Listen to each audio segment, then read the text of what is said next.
Fala galera, Dizascope, Douglas Gonçalves por aqui para mais um Dizascope podcast. Toda segunda-feira, 10 da manhã, estamos aqui juntos com um convidado nessa mesa abençoada de comunhão, de muita conversa boa. E hoje estou com um convidado especial aqui. Há tempos a gente estava aí tentando ajeitar essa agenda para a gente estar junto. Eu estou muito feliz de recebê-lo. Mas antes, deixa eu te falar um negócio. A gente lançou um livro agora chamado Chega de Regras, do Larry Crabb. E sabe aquele tipo de livro que é uma surra gostosa, né? Que causa mudanças profundas. E o Larry, ele era, né? Morreu no ano passado, um pastor e psicólogo. Então ele vai fundo. E esse livro mexeu tanto comigo que a gente foi atrás para relançá-lo no Brasil e estamos fazendo uma leitura coletiva. Então, se você está vendo no dia do lançamento aqui desse podcast, hoje à noite, 21 horas, a gente está lendo o livro juntos, ao vivo aqui no YouTube. Então, eu queria que você pedisse o seu e acompanhasse com a gente aí essa análise que a gente está fazendo do livro. Tem sido incrível. Então, vou deixar o link aqui na descrição, só você pedir aí. Vamos embora para o papo de hoje?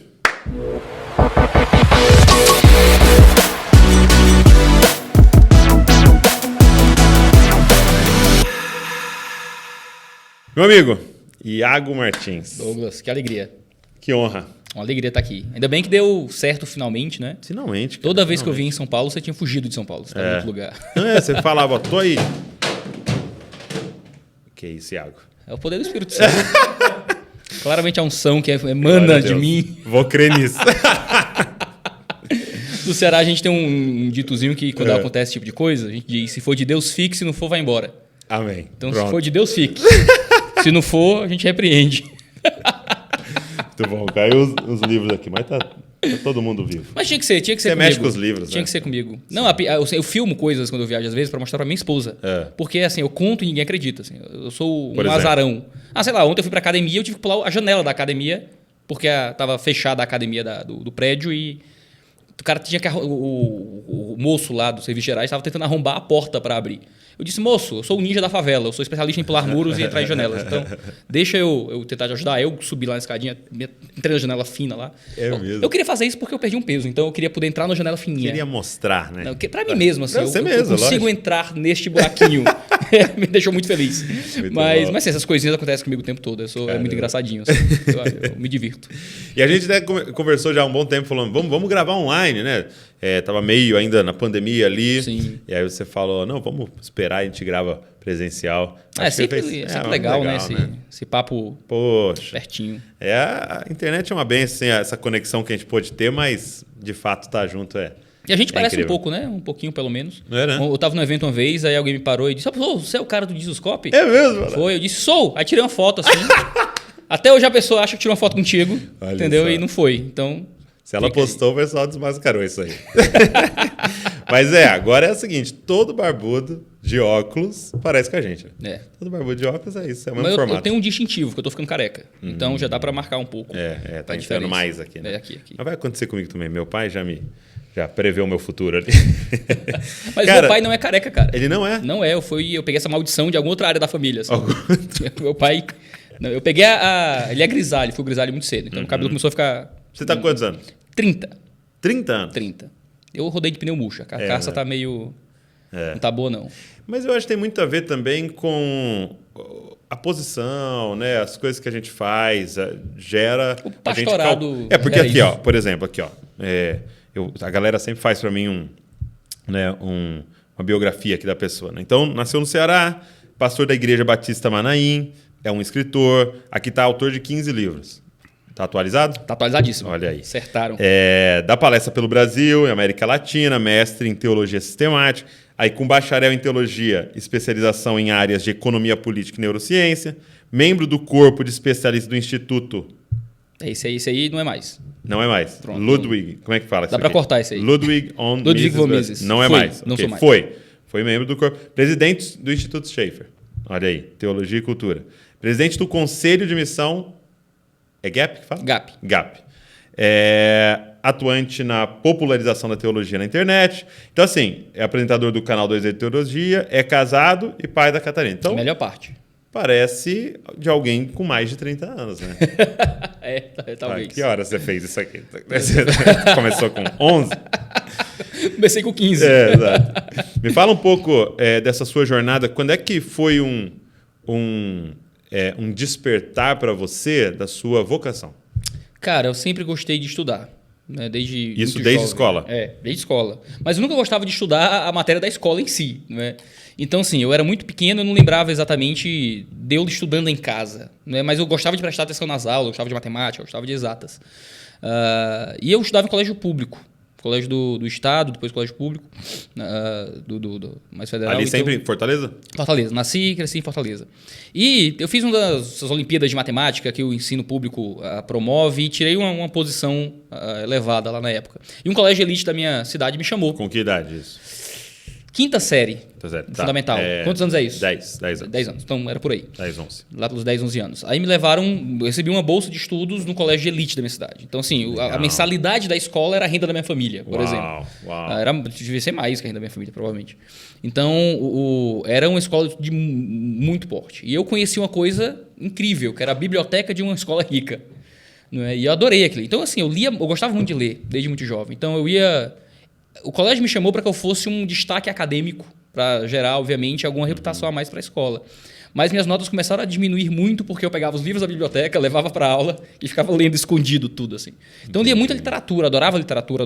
E fui saindo do caminho das exatas para o caminho da literatura na escola, né? Lendo durante as aulas. Então, era aula de química e eu estava querendo ler a Sidney Sheldon, sei lá, Agatha Christie, né? Essa galera toda. Né? E comecei a me interessar por outros materiais. Né? Conheci Richard Dawkins, né? O Deus, um Delírio, esse negócio todo. Mas da onde vinha esse estímulo? Eu não sei. Só interno mesmo? Não era familiar, não era nada. Então ninguém na sua casa era... Meu pai era um homem simples, minha mãe uma mulher simples, nenhum deles tinha qualquer carreira acadêmica ou coisa parecida. Né? Meu pai trabalhava lá em escritório, auxiliar administrativo, em algum lugar. Minha mãe ficava em casa. Nenhum tio, nada assim que falava, cara, nada. lê isso aqui, lê isso aqui. Como é que você foi descobrindo esses autores? Cara, eu me apaixonei por histórias. É isso, eu me apaixonei por histórias. Eu lembro quando eu lembro o primeiro livro que eu li na minha vida, assim, sem ser algum livro de criança, sei lá, que foi A Droga da Obediência. Pedro Bandeira, eu acho. E eu li, e era uma história, e aquilo me deixou alucinado. Era um livro infanto-juvenil. Você não consegue parar de ler, né? Não conseguia parar de ler. E eu comecei a me ficar, sabe, motivado por essas histórias para além da minha vida. Assim, era muito criativo, eram experiências e aventuras de pessoas e personagens. Meu pai sempre dizia, meu filho, você trabalha com o que você quiser, só não trabalhe com bicho-gente. É mesmo. Eu fui ser pastor, né? Saiu um pouco do... Que desobediente. A droga da desobediência. É, meio isso.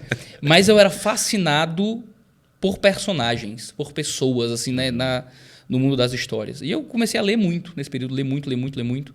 Foi quando eu me converti, lá pelos 14 anos, eu acho que eu me converti em uma aula de literatura na escola. Como é que foi? O professor falando de poesia e tal. Eu comecei a ter contato com os parnasianos, com o pessoal falando de morte, de sofrimento, de dor. Né? Okay. E aquilo foi uma coisa que me tocou muito, assim, a certeza da morte. Eu lembro do professor dizendo que, olha, a gente vai estudar um imortal, porque é a sua poesia e tal. E aquilo me marcou, ele chamando aquele homem que morreu de imortal. Eu disse, ele não é imortal. Ele não é imortal. Ele nem sabia que seria lido. Uhum. Ele morreu em miséria, de tuberculose, no quintal de uma casa. Ele não é imortal. A poesia dele está aqui, mas ele não é imortal. Uhum. Né? Ele vai morrer. E se ele morreu e valeu escrever isso tudo, de que vale? Né? Prestou para quê? E aquilo me tocava muito. Se a vida acaba logo, se não existe nada para além daqui, sabe? E aí, de que vale? Se depois que tudo isso aqui passar, simplesmente vem uma inexistência absoluta e tudo que eu fiz não valeu de nada para mim, de fato. Então, a ideia de uma transcendência, a ideia de alguma coisa para além dessa vida começou a me tocar ali. Então, você estava na aula tendo esse conflito filosófico. Claramente, eu não era um bom aluno, mas eu era alguém interessado nesses assuntos. Sim. Cara, e foi esses conflitos do Iaguinho de 13 anos, sabe? Do Iaguinho de 14 anos, que começou a me levar à ideia de que eu preciso que exista Deus. Okay. E era isso. A ideia era, eu preciso que Deus exista. Para continuar vivendo. Para a vida fazer sentido para mim. Né? Eu lembro que eu tinha um amigo que escrevia poesia comigo e eu escrevia poesia juntos, as coisas dramáticas e depressivas cada vez mais. E eu então você era um adolescente melancólico? Era um adolescente meio melancólico. Eu era meio dramatiquinho. Assim, era. Eu ouvia muita música pop francesa. Quase um emo, assim. Não. Aí é demais. Aí tudo tem limite. Né? Eu fui mais pro rumo dos otakus, assim. Entendi. Os japoneses. Né? Entendi. Ninguém sofre como um japonês. O japonês sabe montar um sofrimento muito bem montado. Tá. Adoro anime por isso. E eu escrevi uma poesia com o meu amigo dizendo... E eu acho que essa poesia marca muito meu processo de conversão, sabe? Que eu escrevi e dediquei para ele a poesia. Né? Não sei se eu lembro, faz anos que eu não penso nela, mas... Dizia assim: os poetas já nascem mortos, assim como nós, suas poesias. Mas quando umas dessas vidas vazias são preenchidas com o nosso suspiro, toda a poética dá um giro e tudo nada contra a corrente. O poeta desce à sepultura, a poesia vive eternamente. Né? E isso é uma verdade sobre essa noção de imortalidade que o mundo diz, né? Ah, esse homem é um imortal, o que ele fez ficou para além dele. Cara, isso é uma imortalidade muito ruim, sabe? É uma imortalidade muito boba. Eu não quero essa imortalidade. Eu não quero simplesmente que o que eu fiz fique para além de mim. Porque vai ficar para pessoas que vão morrer também, sabe? E no fim das contas, a vida significa muito pouco.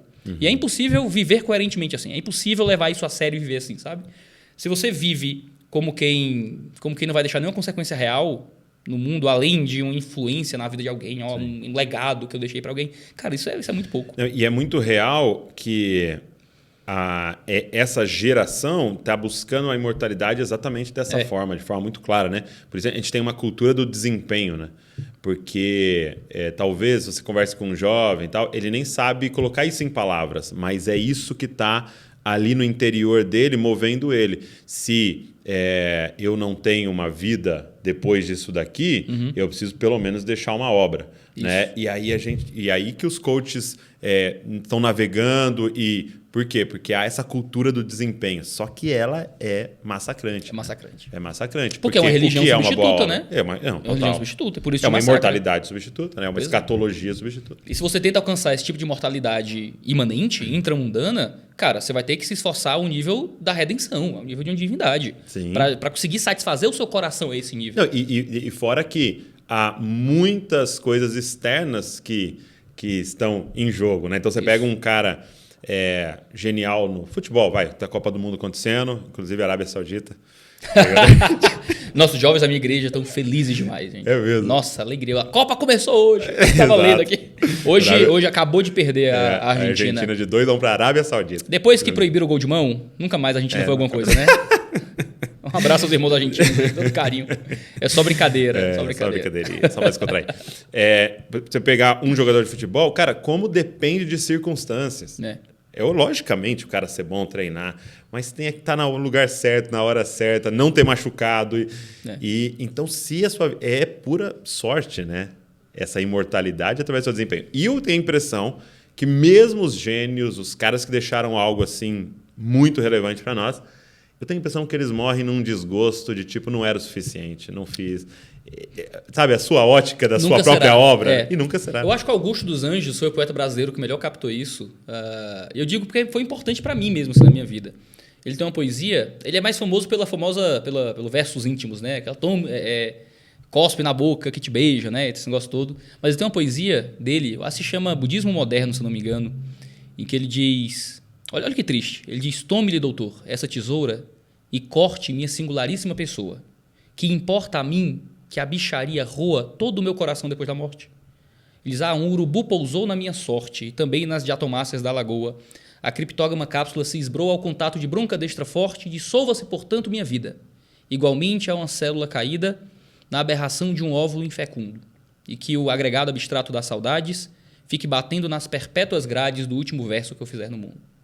Então, assim, ele é um imortal. Augusto dos Anjos é um imortal para a cultura secular, para o mundo. Nossa, escreveu seus poemas. Mas ele tinha plena convicção que, diante de uma vida sem Deus, que era a visão que ele tinha de mundo, o que importa a mim que a bicharia roa meu coração depois da morte? Né? O que importa o que vai acontecer com o meu corpo? O que importa com o que vai acontecer com a minha obra? Porque eu não estou mais aqui, acabou. E isso era uma compreensão muito clara que eu tive. Assim. E eu acho que eu me aprofundei muito num tipo de depressão filosófica, digamos assim, na minha infância, na minha juventude, que eu acho que não era uma depressão clínica, obviamente, mas era uma visão de mundo que me deixava muito deprimido, que eu só fui resolver com o Evangelho. Então... E aí, mas como é que foi esse encontro com o Evangelho? Eu tinha um amigo na minha rua que ele era um desviado da Assembleia de Deus. Ele era da Assembleia de Deus. Todas as ruas têm um desses. Tem, sempre tem. E ele era um cara um pouco mais velho e tal, e era muito estranho, porque assim, coisas de jovens, né? Ele teve algumas desilusões na vida dele e tal, e ficou chateado com Deus, mas acreditava piamente em Deus. Mas era brigado com Deus. Então ele não ia para a igreja, usava blusa de caveira, falava palavrão com Deus, vivia uma vida bem ímpia, mas não queria que os amigos fossem para o inferno com ele. Então ele pregava o evangelho para todo mundo, mas ele mesmo não cria. E ele começou a motivar a gente ao evangelho e à igreja. Então um desviado, falando palavrões e mandando Deus para aquele lugar. Que quer ir para o inferno sozinho. Que quer ir para o inferno, mas não queria que a gente fosse para o inferno também. Então ele levou a gente para a igreja. E eu me converti na pregação daquele domingo. E eu já fui para a igreja com essa convicção. Eu estou indo para virar crente. Né? Mesmo? Foi. Eu estou indo para virar crente. Chegou a minha hora de me encontrar com Deus. Era uma coisa muito, muito séria, assim. Só que eu me converti sem saber que estava me convertendo, né? No fim do culto, o pastor perguntou: quem aqui quer Jesus? Eu achei que era tipo um eu, sabe? Uma coisa assim. Né? Eu levantei a mão, assim, né? Eu quero Jesus, né? Jesus eu quero. Aí levantei a mão e ele chamou a gente à frente. Aqui os nossos novos irmãos na fé, convertidos e tal. Eu lembro que eu estava em pé, assim, aos 14 anos e pensei: eita, eu virei crente. Mas eu queria realmente virar crente, então não foi um problema, né? Okay. Então assim, ok, tudo bem. Aí comecei a ir para a igreja ali, Iaguinho de 14 anos. Então, teve uma vez que eu levei um amigo para a igreja, e aí um pastor estava ministrando, fez o apelo, aí ele falou assim: quem aqui entre nós não é cristão, assim, um amigo, você veio por causa de um amigo? Aí meu amigo levantou a mão. Aí o cara olhou para ele: vem aceitar Jesus. E ele, tipo, constrangido, não, vem aceitar Jesus. E aí ele levantou e foi, né? Tipo assim, 100 pessoas olhando, né? Ele levantou e foi, outros que levantaram a mão foram. Aí o pastor orou por ele, aí ele chegou no final do culto e falou assim: cara, eu fiquei constrangido, tá? Não aceitei, não. Ficou com um dedinho cruzado lá atrás, né? Cara, essa cultura do decisionismo é muito complicada, né? A gente acha que virar crente é levantar a mão e ir na frente. Sim, né? sim. E não é, né? É uma transformação espiritual que provém do agir de Deus, né? Sim. Pô, me converti ouvindo a poesia parnasiana na escola, né? E, claro, não foi a poesia que me converteu, né? Mas ela foi... Ela diagnosticou algo e... Isso. Por isso que é muito maravilhoso o que Deus faz, né? Deus usa muitos recursos à nossa volta para poder nos convencer da realidade da vida. Sem não é? dúvida. Eu só estava sendo confrontado com a realidade. A realidade é, essa vida não faz sentido se não houver Deus. Se não é uma cosmovisão... Se eu não tivesse que me pregasse o evangelho, eu ia ficar só nessa depressão, só nessa tristeza. Sim. E talvez eu fosse me consolar em alguma outra coisa, fosse pra droga, sei lá, fosse pro sexo, fosse encontrar alguma filosofia que me deixasse mais para cima. Sim. E eu encontrei o evangelho como uma resposta de Deus. Mas e aí? Aí com 14 anos, você vê agora crente. Crente. E o que você faz depois? Segunda-feira. Aí eu era de uma... Como eu digo isso da melhor forma? Eu tenho que ser responsável com as coisas que eu falo. Com certeza. Em algum momento isso tem que chegar na minha vida. Você pensa assim. Essa sabedoria tem que chegar em algum momento. Estou tentando chegar nela. Mas a igreja estava num processo de entrar para uns movimentos hipercarismáticos de teologia da prosperidade, coisas assim. E era um tipo de igreja muito intrusiva, muito centralizadora, digamos assim. Então, a gente tinha atividade na igreja todos os dias. Porque se o jovem ficar livre, ele vai para o mundão. Então, e como eu meio que vim do mundo, me enfiaram em tudo. Então, segunda-feira eu estava meu Deus, qual é o nome? No ensaio do teatro. Na terça-feira eu estava no culto de liderança. Na quarta-feira, culto de oração. Na quinta-feira eu estava no ensaio do louvor. E eu estava em tudo na igreja. O dia, todas as noites eu estava na igreja. Então, eu assistia meus desenhos de manhã na TV, de tarde eu ia para a escola, de noite eu ia para a igreja. Minha vida era isso. Por muito tempo. E eu sempre gostei muito de ler, sempre gostei muito de estudar. E esse foi um tempo que isso ficou um pouco adormecido, assim, porque dentro desse contexto não tinha teologia, não tinha estudo bíblico. Não era desse tempo em que a internet facilitava o acesso à informação. Tudo era muito centrado na pessoa do pastor. E tudo era muito na base da revelação pessoal, assim. Então, Bíblia, justificativa teológica, é uma coisa que não precisava. Ele só falava e a gente ouvia. E era tudo muito voltado a cair para trás, né, a manifestações físicas no culto. Até que chegou uma hora que aquilo não pareceu muito suficiente para mim mais. Eu lembro perfeitamente. Era um sábado à noite, se não me engano. Eu estava com o meu primeiro computador, meu Flex PC da Insinuante. Né? Então, sentei lá. E tinha um site novo, rapaz. Meio assim, ninguém conhecia muito bem. Era uma coisa meio assim, YouTube, eu acho. Mais ou menos isso. Tá. Aí eu tava lá e tal, tinha uns vídeos, eu pensei... Eu não sei se ia vingar, não. Eu acho que é... Aí eu pensei assim, eu tenho certeza que foi o Espírito Santo quem me levou aquilo. Eu escrevi no YouTube. Evangelho. Sério? Aí apareceu um vídeo de um velhinho, um tal de João Piper. Né? De João Piper. João Pipa. Aí tinha assim, o Evangelho em 6 minutos, 3 minutos, 4 minutos, não lembro quantos minutos eram. E eu achei, o Evangelho em alguns minutos. Cliquei. E o John Piper, um corte de sermão, provavelmente legendado por alguém, Voltemos ao Evangelho, alguma coisa assim, pregava o Evangelho baseado em Tessalonicenses. Eu achei aquilo tão legal. Rapaz, que coisa interessante. E tinha aqui do lado uns vídeos relacionados. E tinha um vídeo que era do mesmo pregador escrito: Você irá sofrer. Eu disse, está repreendido no santo nome do Senhor Jesus, que eu sou a cabeça da cauda. Deus me chamou para isso, me chamou para prosperar. Sim. Aí eu cliquei para ver que baixaria era aquela. Como assim eu vou sofrer? Não é? Isso é contra tudo que eu aprendi na minha vida. E Douglas, nossa, ali foi minha segunda conversão. Porque era um vídeo legendado pelo Vem e Vê TV, do Rupert Teixeira. E era um trecho do sermão do John Piper na Passion, em que ele fala sobre sofrimento, sobre completar as aflições de Cristo. E nesse trechinho específico, tudo que ele faz é ler uma série de versículos sobre sofrimento. Então, depois eu assisti o sermão completo, posteriormente, eu não sabia nenhuma palavra de inglês, então estava ali legendado, e era o começo do sermão, onde ele diz, eu vou ler vários textos sobre sofrimento aqui e tal, para poder dar o clima do que eu vou falar mais à frente. E era basicamente a introdução do sermão. E veja, eu era de uma igreja que pregação expositiva é uma coisa que eu nunca tinha ouvido falar. Pregar era empolgar, falar a revelação da hora, dar uma profecia, uma cura divina, cair para trás, vamos marchar, ato profético é isso. E ele simplesmente, o que o Piper faz é ler um versículo sobre sofrimento, fazer uma pequena explicação do versículo de 2 ou 3 frases, e ler um segundo versículo, uma pequena explicação de 2 ou 3 frases. E ele leu textos que eu nunca tinha visto na minha vida, que eu nunca tinha interpretado corretamente na minha vida. Então ele lê, a vocês foi dado o privilégio de não apenas crer, mas também sofrer com ele. Né? Em Romanos 8, em todas essas coisas serão mais que vencedores. Tudo posto aquele que me fortalece, ele explica o contexto. Então ele fala que é necessário que por muitas dores entremos no reino dos céus. Ele vai passando por esses textos. E quando o vídeo acabou, veio uma convicção profundíssima que foi assim, eu quase ouvi audivelmente que tudo o que eu já ouvi sobre Deus na minha vida era uma mentira. Foi a convicção mais profunda que eu tive na minha vida. E se eu pudesse marcar um tempo na minha vida assim que eu tive o meu primeiro encontro real com Deus, eu acho que eu já era convertido. Mas onde eu realmente tive um momento em que eu senti, de fato, que eu tive encontrado o Senhor foi ali. Porque eu vivia num lugar que só me prometia cura, prosperidade, vitória, e eu achava que o evangelho era aquilo. E eu conheci uma coisa completamente diferente. Ali foi o que furou meu bote. Eu estava num bote de todo um arcabouço de jeito de pensar e veio um furo no bote que derrubou tudo. E eu estava afogando. E agora eu não sei. No que é que eu creio mais? Então eu comecei a entrar na internet, vi outros vídeos desse tal de John Piper, e tinha um Voltemos ao Evangelho que legendou várias pregações. Eu vi aqui que você ajudei por um tempo ajudou um tempo equipe, o site, né? Isso. O site tinha 1 ano na época, o Vinícius Musselman Pimentel. Nossa, eu devo muito da minha vida ao Vinícius. Assim, tudo que eu faço hoje, se eu abençoo a vida de alguém, se alguém tem alguma gratidão a mim, que dê também alguma gratidão ao Vinícius. Porque o Vinícius foi instrumento de Deus, cara. Foi instrumento de Deus na minha vida e na vida de tantos outros no Brasil, para ajudar a popularizar a boa teologia. Se hoje nós vivemos o que nós vivemos no Brasil, o Vinícius Musselman Pimentel foi um instrumento de Deus para esse processo. Isso é muito legal, né, cara? Porque, cara, aí eu pedi eu quero entrar na equipe, quero ajudar a legendar também. Eu tinha feito já umas legendas ilegais de seriado, sabe? As coisas assim de vez em quando. Às vezes, se você baixa seriado legal e tem legendas que alguém faz, quem é o doido que faz isso? Prazer. Eu fiz algumas. Você usava um codinome assim? Não, porque no final tem um agradecimento. Sempre tem, né? Não, mas eu não cheguei a usar, não, só entregava lá pro site.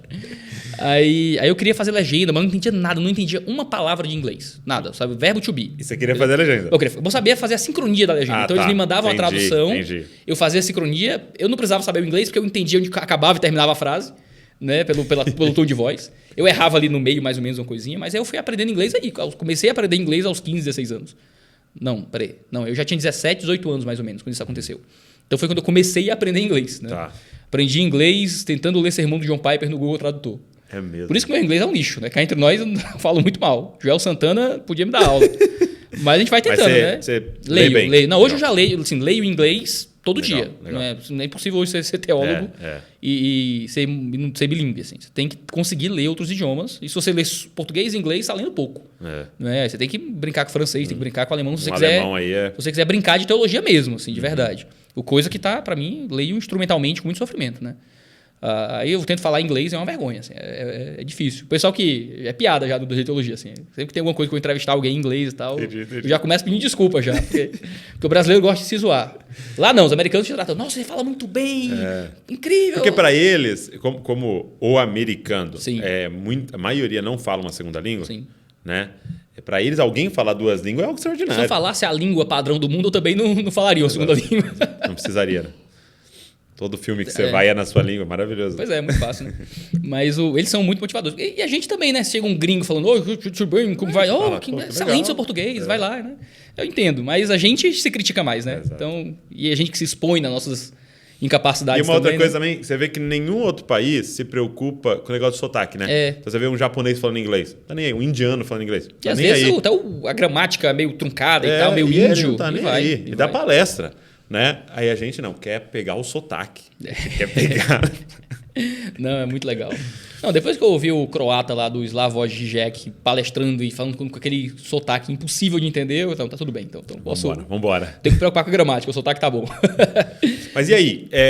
Como é que foi então você puxar esse novilho agora aí? Você pega o John Piper ali e começa a descobrir que existe um mundo, né? Isso, cara. Porque eu não sabia que existia outro jeito de ser igreja diferente daquilo. Eu ouvi falar que tinha uma galera que não acreditava no Espírito Santo. Tá. Que era assim que tratava os mais tradicionais, né? Mas era tudo que eu sabia que existia esse pessoal, né? Que tinha uns cultos que parecia missa, né? Umas coisas meio assim e tal. Não, esse pessoal cara distância. Então havia essa conversa. Havia essa zombaria, né? Sempre tem, né? O bullying pra lá e pra cristão. cá. Mas não era bem um bullying, né? Não era uma coisa de piada, de brincadeira. Era uma coisa séria, assim. Essa galera aí não se mete que eles não creem no Espírito Santo. Vai tirar a tua unção e é horrível. E até que um dia eu comecei... Aí eu fui ver as traduções, fui ver os vídeos do Paul Washer, do John Piper, do John MacArthur, do Jim Conway. Fui assistir essa galera toda que o Voltemos ao Evangelho traduzia. Lia os textos. Ali virou meu ambiente de consumo teológico o dia inteiro. Comecei a virar a noite lendo esse tipo. Eu lembro que eu fiquei uma semana, eu zerei, né? Eu platinei o Voltemos ao Evangelho. Li tudo que tinha, assisti tudo que tinha. E fiquei nesse desespero. E agora? Quem sou eu, né? Então, assim, nessa igreja que eu tinha me convertido, eu já tinha saído dela e ido pra outra. Você tinha saído, né? Eu já estava na Assembleia de Deus nessa época. Eu saí dessa Batista e fui pra Assembleia de Deus. Porque ela era mais normalzinha um pouco, assim. Não é? Mas ainda era da teologia da prosperidade, essa questão mais um nível de avivamento pouco saudável, digamos assim. Okay. Porque por mais que eu não seja um pentecostal, existe ali um nível de comunhão, mas eles estavam bem para além. Já era bem neopentecostal mesmo, coisa bem estranha. E nesse sentido, eu comecei a mudar muito, sabe? Porque eu dava aula de EBD, eu pregava. Dava aula lá? Isso, eu pregava para os jovens e tal. Eu estava ali perto de 18 anos, 17, 18 anos. Tinha passado na faculdade de Ciências Contábeis na Federal. E começou a mudar muito, né? Porque assim, eu era um jovem sem instrução aprendendo teologia na internet. Então eu saí daquelas pregações empolgantes, falando em língua estranha no meio do sermão, dando uma sapateada. Você fazia assim? Fazia. Tem mais filmagem? Não, graças a Deus, nessa época não... Vida. Nessa época não tinha smartphone. Chamava o povo à frente, tava a mão na cabeça, derrubava pra trás, esse naipe aí. Eu derrubava o pessoal, sapateava no meio do culto e tal. E saí disso pra ficar lendo longas citações de Jonathan Edwards no sermão, sabe? É mesmo. Fui do ruim pro pior, eu acho, talvez. Porque, nossa, era de extremo mau gosto, assim. Porque eu não sabia o que fazer mais, não tinha instrução, não tinha ninguém pra me dizer, Iaguinho, pega leve, faz assim, faz assim. Não tinha, era eu e a internet. Então, aí eu fazia uns sermões que era teologia e citava as palavras difíceis e não sei o que e tal, e começaram a me tolher, obviamente, né? Porque minha mudança não estava sendo nem inteligente, né? O jeito de fazer. Sim. E foi quando eu comecei a procurar algum outro lugar para congregar, comecei a visitar outras igrejas e tal, e acabei parando numa igreja batista calvinista, do movimento batista regular, lá na minha própria cidade. Né? Nessa igreja foi quando eu fui para o seminário, fiquei no seminário teológico, saí da faculdade de Ciências Contábeis, porque já estava muito envolvido com evangelismo, com missões. Nesse processo começava a escrever na internet, então o pessoal já começava a pedir essa dúvida teológica aqui. É uma época que, sabe, esses grandes caras não estavam ainda. Não era. Aí você vai me pegar, que eu não sei. Já tinha 17, 18 aí. Tá, então... Tô com 30, faz 2010. 10, 12 anos atrás. 2010. Talvez uns 12, porque o Dizascope 13. começou em 2011, final de 2011. Olha aí. Então, assim, era antes, pré-Dizascope. Que isso, hein? Pré-Discope, hein? Pré-Discope. A gente tava lá, não tinha esses grandes caras hoje acessíveis como tem hoje. Produzindo conteúdo nessa mídia, né? Isso. Aí você via alguns caras tentando ir pra TV e tal, mas aí tem um populismo, você faz só o que funciona. Realmente. Aí, assim, e ainda mais falando da galera da teologia mais reformada. Sim. Essa galera existia, obviamente, mas estava publicando livro, estava pregando em congresso da sua não tinha denominação. acesso, né? Não era a mesma saía coisa. da bolha, né? Isso. Não saía tanto, né? Saía às vezes um pouquinho só. De novo, o Vinícius Múcio Pimentel foi o cara que fez esse pessoal todo sair da bolha. Isso é verdade. Todo movimento reformado tem que ter uma dívida de gratidão eterna com o Vinícius. Não, né? isso é verdade. E o Voltemos ao Evangelho. Então, nesse processo todo, eu comecei a responder dúvida teológica na internet e tal. Comecei a fazer umas livezinhas no Twitter na época. Eu com 17, 18 anos, né? Mas era pra minha galera ali, meus amigos, um pessoal que eu interagia, eu tirava as dúvidas e tal. Foi quando eu comecei meu primeiro canal no YouTube, o Vlog do Iago. Vlog do Iago. Era um nível de criatividade imensa aí, né? Em que eu basicamente colocava o vídeo dessas lives.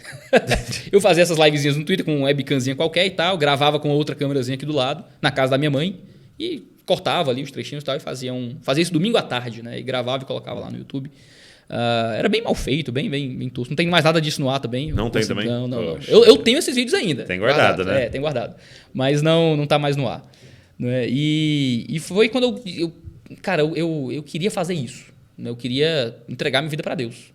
E isso veio muito em parte do meu processo de conversão. Eu estar hoje no ministério pastoral talvez tenha vindo diretamente do meu processo de conversão. Porque foi quando eu entendi, se essa vida não tem nada para me dar, se eu estou passando nessa vida aqui, só por essa vida faz com que minha existência signifique pouco, eu preciso viver essa vida para algo além dela. Então eu quero poder contribuir para além dessa vida, eu quero poder construir algo para além daqui. Eu não quero deixar um legado, eu não quero construir o meu nome para além de mim, eu quero poder glorificar o nome de Deus para gerar algum efeito real na eternidade. Então assim, foi quando eu entendi que construir boa teologia, ensinar as pessoas no caminho da fé, evangelizar. Então eu comecei a evangelizar muito na escola, na faculdade. Eu era ligado à Missão GAP. É um ministério de missão que é a Missão GAP? Missão GAP é grupo de adoração ao Pai, não é? Que são reuniões que a gente faz com secundaristas, ensino médio, ensino fundamental, em escolas. A gente começou um pouco mais em universidades agora, para fazer núcleos de evangelismo e de treinamento evangelístico. Então a gente começava a evangelizar nas escolas, pregar nas escolas. O meu primeiro púlpito foi uma sala de aula. Eu comecei a pregar em salas de aula, em sermões de 10 minutos no intervalo, às quartas-feiras, por exemplo. Então foi quando eu comecei a pregar o evangelho, comecei a tentar ensinar, e eu fui para o seminário dentro desse processo. Eu queria poder ser missionário, eu queria poder ser pregador. Com o tempo eu comecei a querer ser exegeta. Você quer ser tudo, né? Você vai lendo, D.A. incrível, eu quero ser isso aqui e tal. E olha só a pregação. Os heróis, né? Você vai mimetizando aí todo mundo, né? E fui para o seminário porque eu queria fazer isso. Eu quero viver fazendo isso. Eu vim para a faculdade de Ciências Contábeis, porque eu sou bom em matemática e contábeis é mais fácil de passar. Então foi esse o meu processo de entrar em contábeis. Minha esposa, que pensava muito em ter uma ONG, uma coisa assim e tal, ela sempre foi... A Isa é a pessoa mais bondosa que eu já conheci no mundo. É minha esposa. Foi. Então, muito do que eu faço é marca do que ela fez em mim. Né? E ela sempre pensou em ter alguma coisa para trabalhar com criança, alguma coisa assim.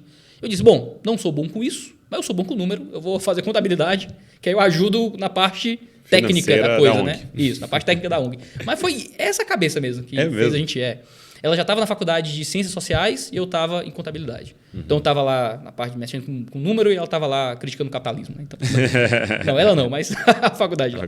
Ela sobreviveu a Ciências Sociais direitinho.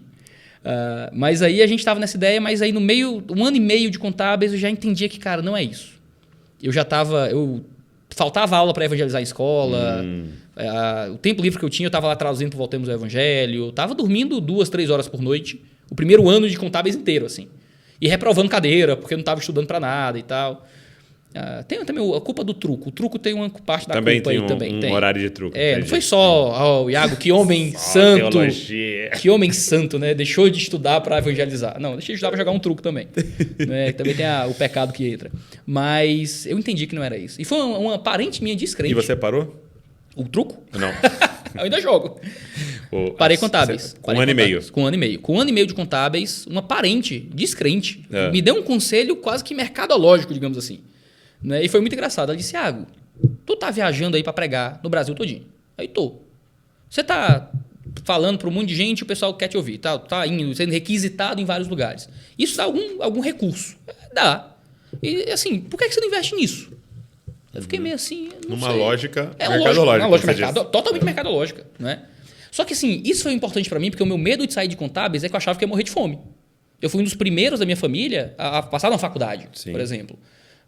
Meu pai e minha mãe não tinham muita condição. Né? Eu morava numa casa que era de herança, que partiram ao meio, que por um tempo a casa era barro para quem a gente andava. Meu pai colocou umas madeiras de construção para a gente andar por cima do barro, até ele conseguir um dia colocar um cimento batido.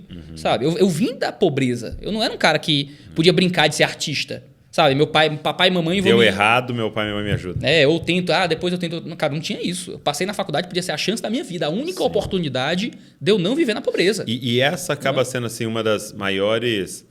um dos maiores inimigos da nossa vocação, né? Essa cabeça de sobrevivência, né? E de se mover pelas necessidades, né? Isso. Então você está vendo claramente sua vocação, que estava explícita desde a infância aí, tá muito clara a sua vocação, né? E você pensa, mas as necessidades, né? Eu tinha que sobreviver. E não era medo de não ter um carro, era medo de não ter o que comer, entendeu? Era medo de eu não conseguir prover para uma família. E a realidade da nossa nação, né? Cara. Então assim, eu vim de... Meu pai e minha mãe não eram crentes, né, também. Então assim, eu não achava que era possível viver disso. viver do ministério pastoral e tal. Era uma coisa que, para mim, parecia muito distante. Eu não era ninguém, eu era um cara saído do neopentecostalismo. Estava sapateando um dia desse num culto. Estava sapateando e rodando e agora estou na igreja reformada e o pessoal olhava com desconfiança e tal.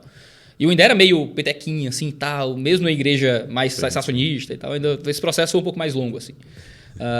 Então todo mundo olhava para mim com desconfiança. Eu cheguei numa igreja reformada, eu viajando o Brasil inteiro pregando.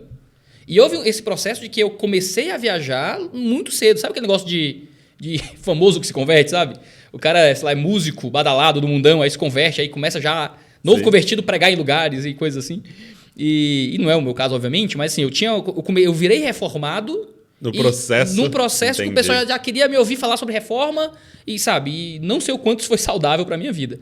Mas foi o que aconteceu nessa época, né? Se eu voltasse atrás, eu aconselharia outras pessoas a viverem diferente do que aconteceu comigo. Mas, bom, foi como foi, né? Não tem como resolver. Mas o que acontece é que aí eu comecei a entrar nisso. Eu tinha muito medo, assim, poxa, isso que se eu não conseguir me casar, se eu não conseguir sustentar uma casa... Com um ano e meio, você estava namorando? Estava namorando, Isa. Comecei a namorar a Isa aos 15. Então já estava com a Isa há uns 3 anos, mais ou menos. E queria casar, né? Queria casar e tal. E era um medo real, assim. E Deus foi abrindo portas. Eu não tinha grana para ir para o seminário. Na época, a minha igreja não me mandou para o seminário. Porque eu tinha acabado de chegar na igreja, não era nem membro da igreja ainda.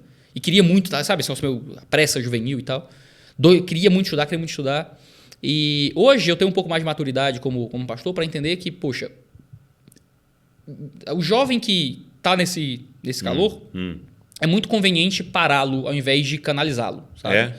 Então, assim, a gente para. É muito mais fácil. Eu quero fazer, eu quero ir para missões. É mais fácil parar. É mais conveniente. É muito mais conveniente. Não que você acha que é o certo a se fazer. Não. É muito fácil fazer isso. Não, cara, calma aí, segura aí. Quando muitas vezes a gente tinha que usar esse fogo da juventude e canalizar para coisas mais seguras, com mais cuidado e tal. Infelizmente, onde eu estava, me canalizaram um pouco, assim, tentaram muito me frear, não é? E, bom, em retrospecto é difícil analisar se foi a decisão pastoral certa ou não na época, mas a igreja não quis me mandar para o seminário, o pastor não quis levar para a igreja, por exemplo, esse gasto, né? Mas eu queria ir para o seminário e era o que eu achava que tinha que fazer e eu fui para o seminário, então não tinha R$1 para pagar o seminário. Aí eu fui pedir dinheiro na internet, eu tinha um blogzinho lá, iagomartins.com, sei lá.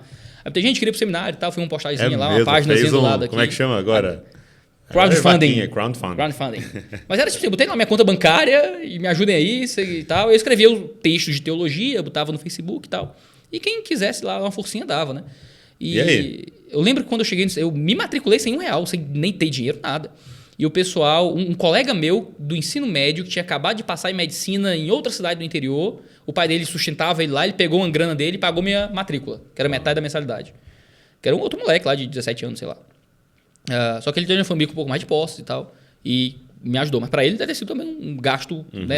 Era do sustento dele na casa lá que ele estava para estudar. Aí eu comecei a fazer isso, aí comecei a trabalhar na biblioteca do seminário para bater um pouco o valor da mensalidade, comecei a tentar achar alguma coisa. Fui atrás do emprego, não tem como, preciso trabalhar, porque senão não vou conseguir pagar as mensalidades. Com um semestre eu já tinha entendido que dinheiro na internet não ia dar certo. Entendi. Aí eu fui atrás do emprego, fui trabalhar no imobiliário e tal. Só que aí nesse processo de trabalhar, larguei a faculdade, eu tinha uma bolsa na faculdade de auxílio, né, de baixa renda, né, então a faculdade dava uma grana, eram R$360. Eu lembro que eu comprei meu primeiro notebook da Itautec, ainda existe Itautec? Eu nem sei. Né? O povo mais jovem nem sabe que existiu a Itautec, talvez. Exato. Foi R$160 parcelado em 10 vezes, no cartão da minha mãe. Né? Aí eu sobrava R$200 para eu viver, para eu pegar passagem, para pagar ônibus e tal, comer na faculdade. E aí eu perdi a bolsa, obviamente, porque eu tinha largado na faculdade. Eu nem cancelei a matrícula, eu só parei de ir, eu só sumi na faculdade. E me matriculei em seminário. E eu não tinha grana para nada, fui trabalhar e tal, mas a Missão GAP precisava de alguém para estar mais integral, indo nas escolas evangelizar, cuidar do pessoal. E eu meio que entendi, puxa, eu queria fazer isso, eu queria poder estar lá evangelizando e cuidando. Foi quando eu larguei o emprego, falei com a Isa, sei que a gente quer casar e tal, mas assim, eu vou largar o emprego, eu já larguei a faculdade. Eu vou largar o emprego para ser um desempregado de tempo integral e vou ver se o pessoal da internet ajuda. Foi meio isso. A AdSense não existia nessa época também, assim, dinheiro de AdSense. Entrava, sei lá, R$100 a cada 4 meses, alguma coisa assim. E aí, ok, vai lá. Se você acha que Deus está te chamando para isso, para viver pela fé, a gente vive. E no tempo de Deus a gente casa. Né? E a Isa estava comigo em todo esse processo, de largar a faculdade para ir para o seminário, de largar o emprego para ir para... E, de novo, não era uma igreja que estava cuidando de mim e o pastor viu um chamado, era eu, maluco, sozinho, juvenil, tomando decisões, às vezes tolas, mas em direção ao que eu achei que era a melhor forma de viver a minha vida, sabe?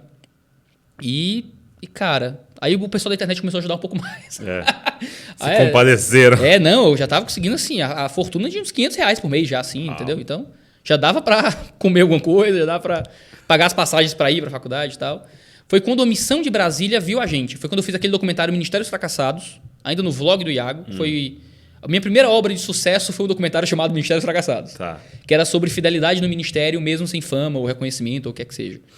E a época, assim, hoje isso é para tu é nada, né? Mas na época deu uns 200 mil pessoas assistindo o vídeo e tal. Não, cara, 200 mil... Não. 6 anos atrás, 7 anos atrás era... É o nosso 2 milhões hoje, mais. Era muita coisa, né? Então, assim, o pessoal gostou e tal, e uma Missão de Brasília viu a gente fazendo isso. Eu mostrei um pouco da Missão GAP e tal, e eles vieram de Brasília para cá para conhecer a gente e tal, e botaram dinheiro na gente. Então, eles disseram, não, a gente vai sustentar 2 missionários de vocês.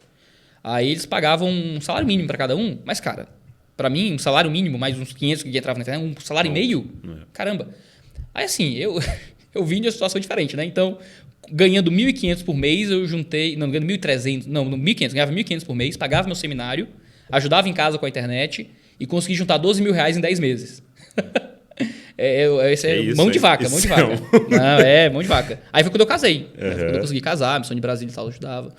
Aí eu consegui casar, ganhando ali meu salário e meio e tal. E foi dando certo. Foi quando eu comecei a prestar serviço para editora, trabalhei muito, sustentei muito minha casa por um tempo, fazendo a revisão de tradução para editoras, de gramática, de português. Eu gostava de literatura, então. Fiz muita transcrição de sermão, né? Que é o trabalho mais cansativo do planeta, assim, em termos do mundo editorial, transcrição de sermão. Aí comecei a fazer transcrição para o Franklin, para o Nicodemus, para o Paul Washer e tal, para algumas editoras, e as coisas foram caminhando assim. E eu no seminário, casei no meio do seminário. A Isa recém-formada, no meio do seminário, eu consegui um estágio, a vida começou a seguir. Foi quando, com 9 meses de casado, 1 ano e meio de seminário talvez, aí eu perdi esse tempo, o dinheiro da missão acabou, digamos assim. E a gente ficou sem grana, né?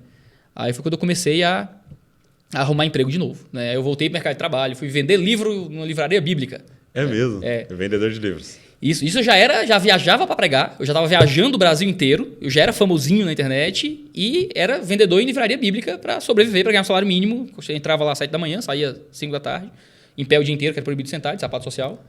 Né? Então, assim, já tinha 2 dedos de teologia nessa época. Aí já tinha começado. Já tinha começado. E foi muito engraçado, porque a gente tinha uma escola de missões nessa época, né? Então, assim, era um monte de empreendimento maluco que a gente fazia, porque era um monte de jovem com muita vontade e pouco controle, né? Então, tudo que a gente queria fazer, a gente metia as caras e ia fazer, e muitas coisas foram dando errado no processo, algumas foram dando certo. E juntamos 3 agências de missões, que era a Missão GAP, uma missão com detentos e uma missão com adictos. E a gente tinha muitos jovens voluntários querendo ajudar, mas pouquíssimo treinamento teológico, pouquíssima compreensão de como ajudar de fato. Então a gente fez tipo uma escola de missões para poder atender esses nossos voluntários, né? Então todo sábado à tarde acontecia e tal, que era a Academia de Missões, Academia de Missionários.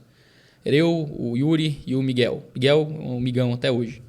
O pastor Miguel Alisson. E a gente começou esse trabalho. Aí quando eu perdi a grana da missão e tal, aí eu fui trabalhar, fui arrumar emprego e eu parei de dar aula, né? Aí a gente tinha alguns aluninhos online, era R$30 a mensalidade. Que a gente mandava no lista de e-mails o link do YouTube do vídeo gravado da aula. Que ajudava a sustentar, a gente pagava os professores e tal, que ajudavam. A gente chamava o pessoal do seminário para dar aula. E aí uma aluna, Silvia Regina, nunca esqueci o nome dela, amiga até hoje também, ela mandou uma mensagem: pastor Iago, você não está dando mais aula? Você não apareceu mais para dar aula e tal? Está dando sempre outros professores? Eu disse: não, eu estou trabalhando. Eu não estou conseguindo mais, trabalho de sábado também, trabalho de sábado o dia todo, não consigo mais estar lá para dar aula. Mas tem uns outros professores, dá tudo certo e tal. Eu disse: pastor Iago, mas você não tá... Eu expliquei mais ou menos a situação, né? Eu perdi a grana. Eu disse: quanto é que você ganhava? Quanto é que você está ganhando? Eu ganho R$1.000. Era cravado o salário, R$1.000. Eu acho que era 1.017, que tinha um negócio lá. Aí ele disse: faz o seguinte, eu vou pagar o seu salário. Sai aí desse emprego, eu lhe dou os R$1.000 por mês e você volta a fazer o que você fazia. Aí eu disse: tá maluco, eu vou fazer um negócio desse? Nem quem é tu, mano. Eu vou sair do meu emprego, correr o risco de não ter grana para uma pessoa que eu não sei quem é, que promete uma grana, dá hoje, depois não dá, e aí como é que eu fico? Como é que fica minha família? Né? Eu falei isso, pensei isso, né? E falei de um jeito educado, né? Muito obrigado e tal, mas não conheço a senhora, é uma coisa muito, muito séria, eu tenho que sustentar minha casa e tal. Casado. Não tinha filho na época, né? Mas, tenho que sustentar minha casa e tal. Aí ela diz, pois espera aí, me passa a tua conta. Aí eu passei. No outro dia, ele tinha depositado R$12.000. Tá aí, 1 ano de salário para você. Pronto, você pode ter esse nível de confiança, né? Aí eu contava para todo mundo a história, né? Nossa, uma ricaça me tirou do trabalho para eu evangelizar, para eu poder pregar o evangelho, para eu poder preparar as pessoas em missões e tal. Eu sempre contava essa história, a ricaça. Um dia eu conheci a ricaça, não é? Ela não era ricaça, não. Da onde ela era? Ela era, na verdade, do norte. Aí eu estava morando, posteriormente foi morar no Rio de Janeiro. Ela não era rica, não. Ela foi no banco. Ela pegou um empréstimo no banco. Você tá brincando. Para mandar o dinheiro. Você tá brincando, cara. Não tô não. Pegou um empréstimo no banco para mandar o dinheiro. Se eu soubesse, eu não teria aceitado, obviamente. Né? Não teria aceitado, obviamente. Mas ela veio com um papo assim, meu marido é falecido e deixou uma pensão muito boa. Ela veio com um papinho assim e tal, mas assim, ela não era o que parecia, o que eu achei que era, sabe? Cara, ela simplesmente acreditou no meu ministério, acreditou no que a gente estava fazendo, acreditou no nosso trabalho. Tô tentando falar, calma aí. Que eu nunca chorei na internet, não vai ser a primeira vez. Certo? Não, vai, mas, por favor. Não.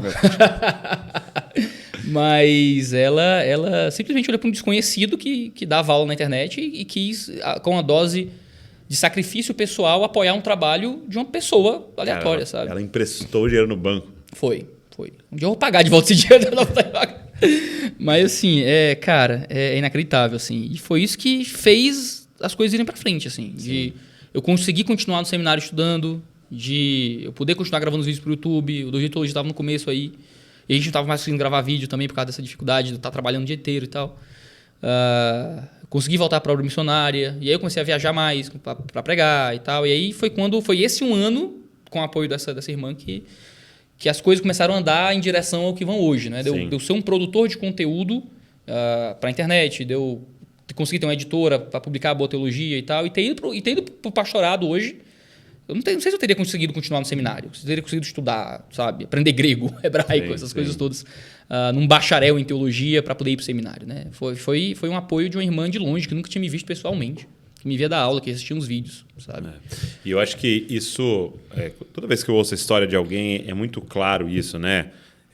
Tava um dia o Hernandes Dias Lopes, né, que já contou várias vezes a sua história, são providências divinas mesmo, assim, né? Da soberania de Deus na nossa história, de pontos assim que teria mudado tudo.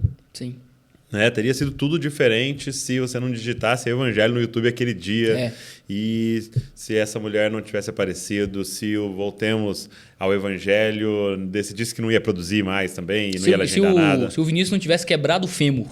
Porque Voltemos ao Evangelho nasceu daí. Ele quebrou o fêmur e ficou em casa. E precisa fazer alguma coisa. Foi quase isso. Não, Voltemos ao Evangelho foi muito importante na minha história. É a mesma coisa.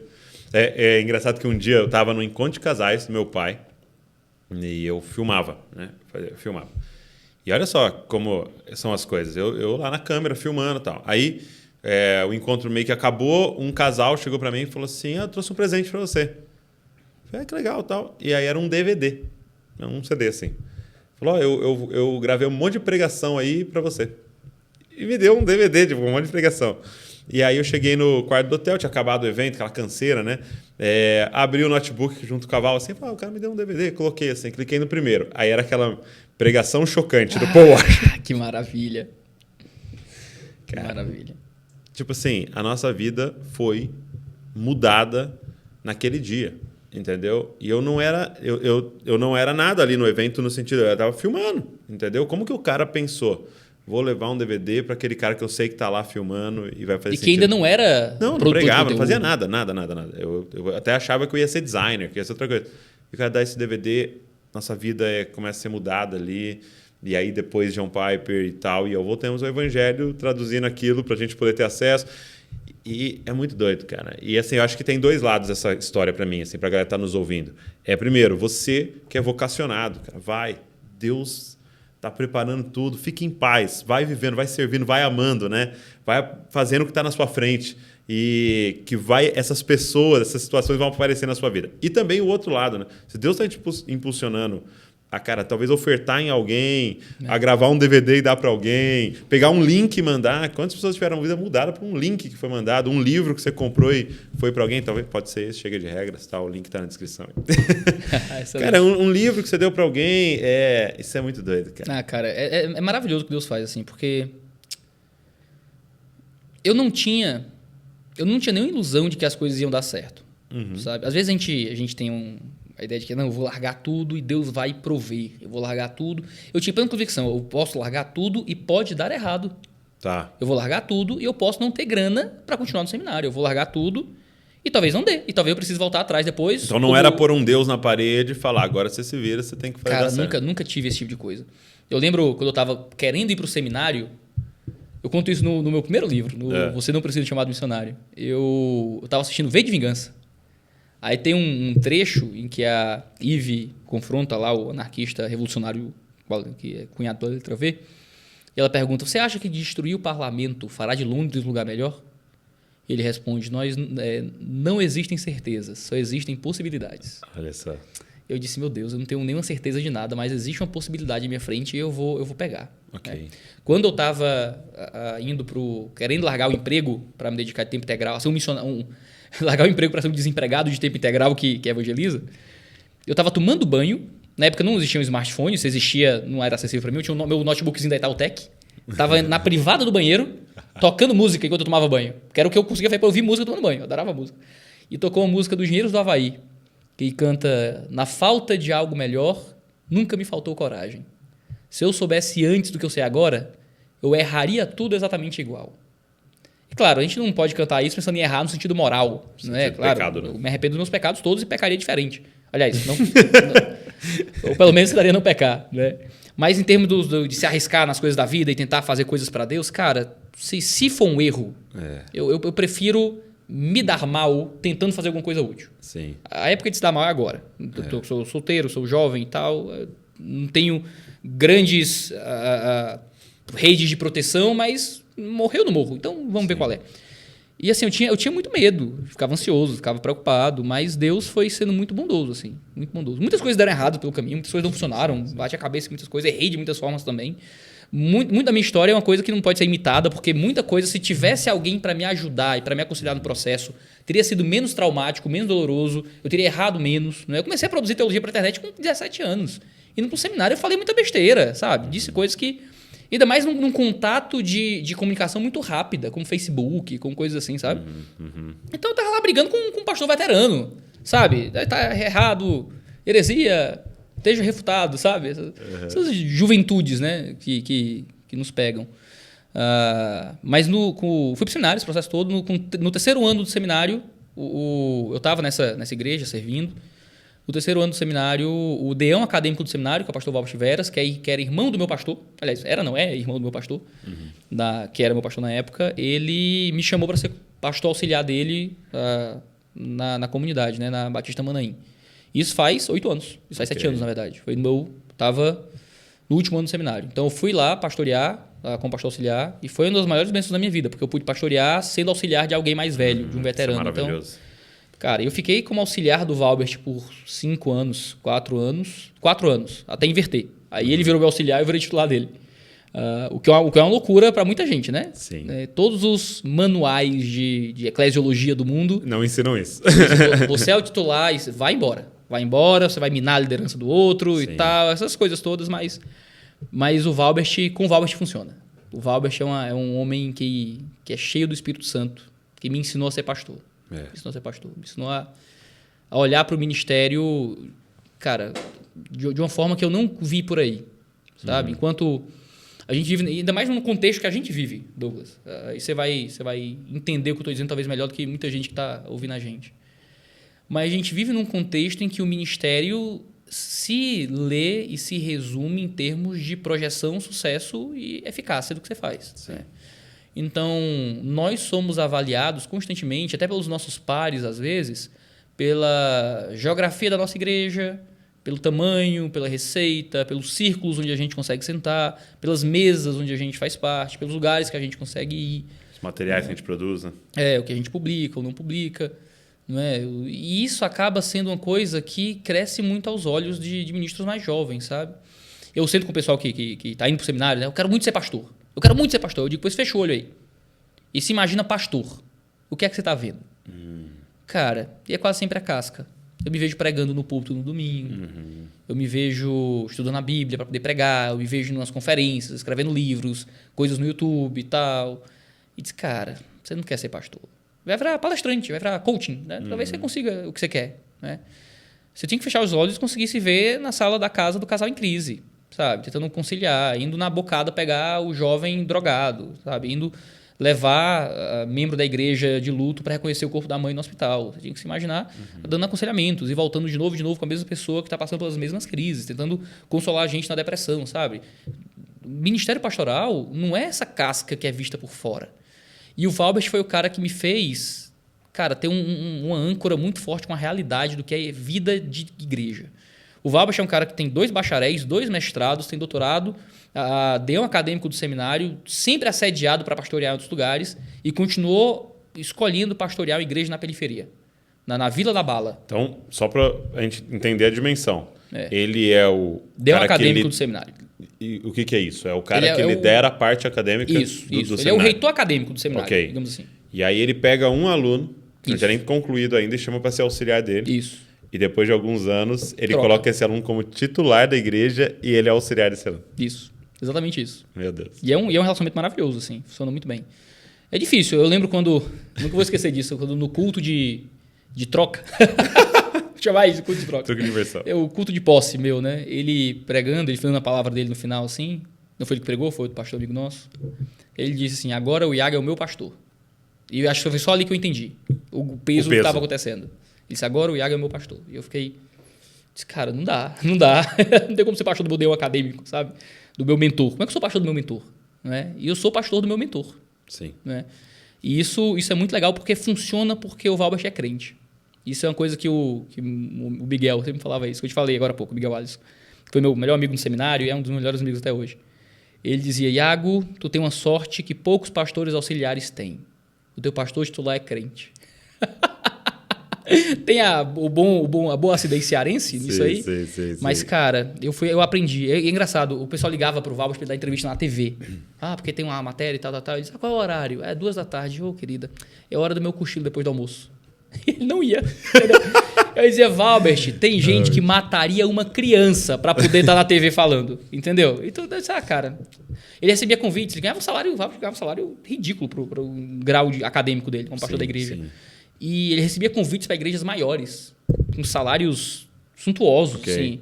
E ele não ia. Eu disse, Valbert, por que você não vai? Ele disse, cara, eu não estou no mercado de trabalho, sabe? Eu não estou procurando oportunidades melhores. Eu estou servindo, ele me colocou para servir aqui, eu vou deixar esse pessoal sem ninguém que sirva? Eu vou servir aqui. Né? E o Valbert, ele nunca foi um cara que se sentiu muito assim, próprio para o ministério pastoral. Né? Ele sempre foi um acadêmico, um erudito, um estudioso. E ele sempre aceitou continuar sendo pastor porque não tinha outro pastor da igreja. Era ele ou ninguém. E se ele saísse dali, quem é que ia querer ir para a favela? Ia querer ir para a periferia e tal. Ele ficava lá por um senso de chamado. Até que ele chamou uma pessoa que ele não me disse que tinha esse propósito, e eu acho que ele não tinha. Ele disse que não tinha, né? Eu acredito, Valdir. Né? Que ele não tinha essa ideia antes. Mas ele viu que eu posso voltar a me dedicar mais à vida acadêmica, ao serviço acadêmico, e tem um pastor na igreja que pode pegar esse lugar comigo. E, cara, isso só funciona quando você tem Espírito Santo. Espírito Santo. Porque ele está submisso também o Espírito Santo em você, né? Cristo em você. Então, como é que eu me submeto com alguém mais novo? Isso. Ele tinha idade de ser meu pai. Tem idade de ser meu pai. Exato. Só que ele está vendo Cristo em você, né? E a submissão dele é nesse nível, né? E, cara, é uma das coisas que me faz ser muito contente no ministério, assim, porque a gente viaja, vai para lugares assim, tal, e prega em igrejas grandes e coisas e tal. E na segunda-feira eu volto à periferia, para a igreja cuja rua não tem escoamento de esgoto. Né, e tal, um prédio que metade da igreja fica lá de fora porque não cabe, pois ninguém tem dinheiro para aumentar o prédio. Né? E o pessoal fica meio chocado, assim, dizendo assim, mas você nunca recebeu um convite para vir para São Paulo? Né? E recebi. Recebo alguns, de vez em quando. E por que você não veio, sabe? Uma coisa meio assim, e aí, por que você ainda está lá? Né? Por que você ainda não vem como último retirante num pau de arara para a cidade grande, né? E sai da tua miséria aí? E às vezes quando eu conto, cara, é por um senso de chamado. É minha igreja, é o local onde eu estou servindo, amando a Deus. Eu não estou no mercado de trabalho. Eu não estou procurando melhores oportunidades. Eu estou onde Deus me colocou. E eu não tenho nenhum motivo para ir embora. Por quê? Porque o salário é pouco? Eu fui para o seminário ganhando dinheiro de internet, poxa. Entendeu? Tá excelente. Uma mulher emprestou dinheiro para me ajudar. A mulher pegou dinheiro no banco para me colocar do ministério. Eu vou sair agora para ganhar mais? Porque alguém me ofereceu um salário maior? Isso é incoerente, né? Pois é, não dá. Para mim não funciona. Não queima no meu coração isso. Deus, claro, não sou rico, nem nada parecido, mas eu já tenho uma vida que eu nunca imaginei que teria, sabe? Eu tenho uma casa, eu tenho um carrinho, eu tenho um plano de saúde, entendeu? Eu posso comer pizza, posso beber água, sabe? E não é piada, não é piada. Eu e a Isa também veio de uma situação diferente da minha. Ela perdeu o pai muito jovem, então a vida ficou muito difícil para ela. Então ambos viemos de uma situação muito humilde, assim. Então, eu lembro quando a gente foi casar, a gente alugou uma casa que custava R$400 o aluguel. Era minúsculo, assim. A Isa disse que toda vez que eu conto a história, eu diminuo a casa. Entendi. Né? Mas assim, era muito pequena a casa. E a casa tinha a pachorra de ter 2 quartos. Né? Então, assim, a casa era muito estreita. Eu não consegui colocar a TV de frente pro sofá. Então o sofá ficava de lado e a TV assim, eu tinha que virar o sofá para assistir, porque não dava e tal. Então na sala cabia o sofazinho e um colchão de solteiro, que aí não cabia mais nada. A gente deitava o colchão de solteiro para assistir TV às vezes. Foi onde a gente começou a gravar os vídeos do Reitologia, foi nessa casa e tal. E quando a gente foi casar, a casa era horrível, quente, infiltração, pobreza. Aí eu dizia para Isa, isso o Iaguinho de 21 anos. Eu disse, Isa, quando a gente casa, a gente sempre imagina que é só daí para frente, né? A gente vai só melhorar, progredir, situação aqui é difícil. A gente não tem meio de transporte, é nessa casa, mas é por enquanto. A gente vai progredir na vida. Eu disse para ela, e se a gente não progredir? E se for isso aqui para sempre? Você casa mesmo assim? Né? Eu disse, caso. E assim, cara, então assim, hoje tá no ministério, tá na igreja, que não é igreja suntuosa, cara... Tudo muita gratidão, né? Não significa nada para mim, porque eu sei de onde eu vim, eu sei onde é que Deus tem nos colocado para servir. E às vezes me ofende, às vezes, o modo como as pessoas tratam o meu tempo pastoreando uma igreja de periferia como se fosse um tempo de provação de Deus, sabe? Assim, entendi. Não, Deus vai te aprovar para você entrar no... você tá por trás das malhadas, irmão, mas vai vir o dia da vitória, entendeu? Eu disse, cara, mas eu tô na minha vitória, sabe? Eu tô servindo uma igreja. E é muito louco porque parece que essa cultura empresarial, essa cultura mercadológica pós-revolução industrial invadiu muito nossa visão de igreja. E toda essa cultura de empreendedorismo moderno, de startups e tal, afetou muito nossa visão de ministério. Sem dúvida, então, pra gente confunde muito pastorado com ser um influencer. Sabe? Ser um missionário com seu nômade digital. Né? CEO, Pastor um CEO, é uma coisa de doido, cara. Ao ponto de a gente não conseguir entender que algumas formas como a gente normalizou o ministério não fazem sentido. De você sair de uma igreja porque a outra paga mais. Tem um autor chamado Alan Hirsch. Sim. Muito bom, né? Missiólogo. Excelente. E ele, o livro dele, um dos únicos que tem em português, Caminhos Esquecidos, ele tem um capítulo sobre discipulado. E aí ele fala que a gente fica com medo de várias ideologias, né? E ele diz o seguinte, porém, para mim, a mais perigosa de todas já invadiu e a gente não consegue nem lutar contra ela de tão entranhada que ela já está, que é o consumismo. Né? E ele começa, né, a falar do consumismo como religião, né? que invadiu e que formou a nossa mente, a nossa mentalidade. Né? Então, se você pensar hoje da forma que a gente faz igreja, tem realmente muito a ver. E aí eu lembro do James K. Smith falando do... Você é aquilo que ama, né? Ele falando do shopping, descrevendo o shopping como um templo, né? Sim. E realmente, se você pensar como ele é construído, parece o formato de um templo. Aí ele fala que o templo tem uma liturgia, tem seus adeptos. Aí ele fala que cada loja seria uma capela, né? Então você escolhe qual capela você vai entrar e aí tem um altar que é o caixa e tem um sacerdote lá. E aí você sacrifica e sai com o seu prêmio na mão, bênção. Com a sua bênção na mão, que te dá valor, que dá sentido e tal. E ele descrevendo isso. E aí a gente vai para a igreja e é exatamente isso. Né? Não gostei hoje do culto. Então, peraí, é prestação de serviço. É para você o culto? Né? Prestação de serviço. Né? A gente está prestando um serviço para encontrar as pessoas que vêm. Tem uma igreja ali que está mais top, cara. E aí a gente vai para outra. E virou realmente isso, né? Do lado do membro, um consumismo, do lado da liderança, uma prestação de serviço, um desempenho, uma excelência e tal. Sendo que, se você olhar para mim, a melhor palavra para a igreja seria família. Né? E quando é que você recebeu uma proposta para ir ser pai e marido de uma família que paga mais? Não é? E aí são coisas que me deixam muito limitado para... E não que não tenha como mudar, né? Porque eu acredito que Deus... a igreja é apostólica, né? Missional. Então, eu acredito que Deus vai enviar para outras coisas. E às vezes são maiores do que era anterior. Não há problema nisso. Mas mais essa motivação do coração, né? Um dia eu posso mudar de igreja. É uma possibilidade. A minha igreja pode cansar de mim. Eu posso descobrir que o meu jeito de fazer ministério não está mais casando com a comunidade. Chega uma hora que você pode se tornar mais prejuízo do que bênção para sua igreja. Né? Deus pode, de alguma forma, nos guiar para alguma outra coisa. Mas, geralmente, o que eu encontro hoje são promessas de relevância. E aí eu me afasto na hora. Iago, vem para nossa igreja, nessa cidade que você vai ter mais destaque. Vai ter mais relevância para o seu ministério online. E eu sei que é verdade. Eu sei que se eu morasse em São Paulo, era muito mais fácil para eu fazer muita coisa. Tá tudo aqui, cara. Todo mundo tá aqui. Os grandes eventos estão aqui, as grandes editoras estão aqui. Tá tudo aqui. Né? Eu tenho que mandar imprimir os livros em São Paulo, tenho que mandar enviar para o Ceará para eu poder devolver para o Brasil inteiro. Fica mais caro, é mais problemático. Para eu vir aqui no podcast, é um ano da gente organizando a agenda. Porque a gente tem que viajar. Para eu conseguir colocar alguém lá no 2 Deus de Teologia, é a mesma loucura. Eu tenho que levar para o Ceará para fazer alguma coisa.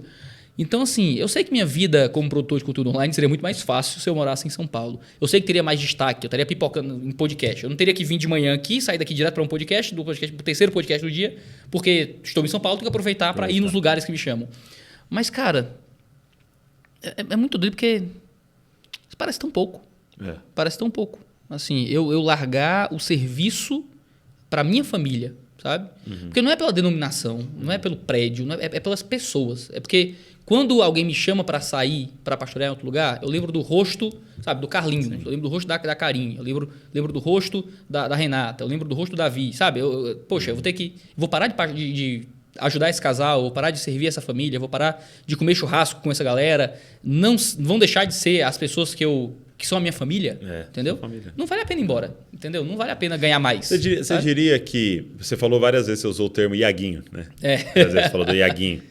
Como até essa outra pessoa, né? Iaguinho juvenil de 14 anos. E você passou e está, né, como todos nós, num processo de amadurecer mais e mais. Tomara.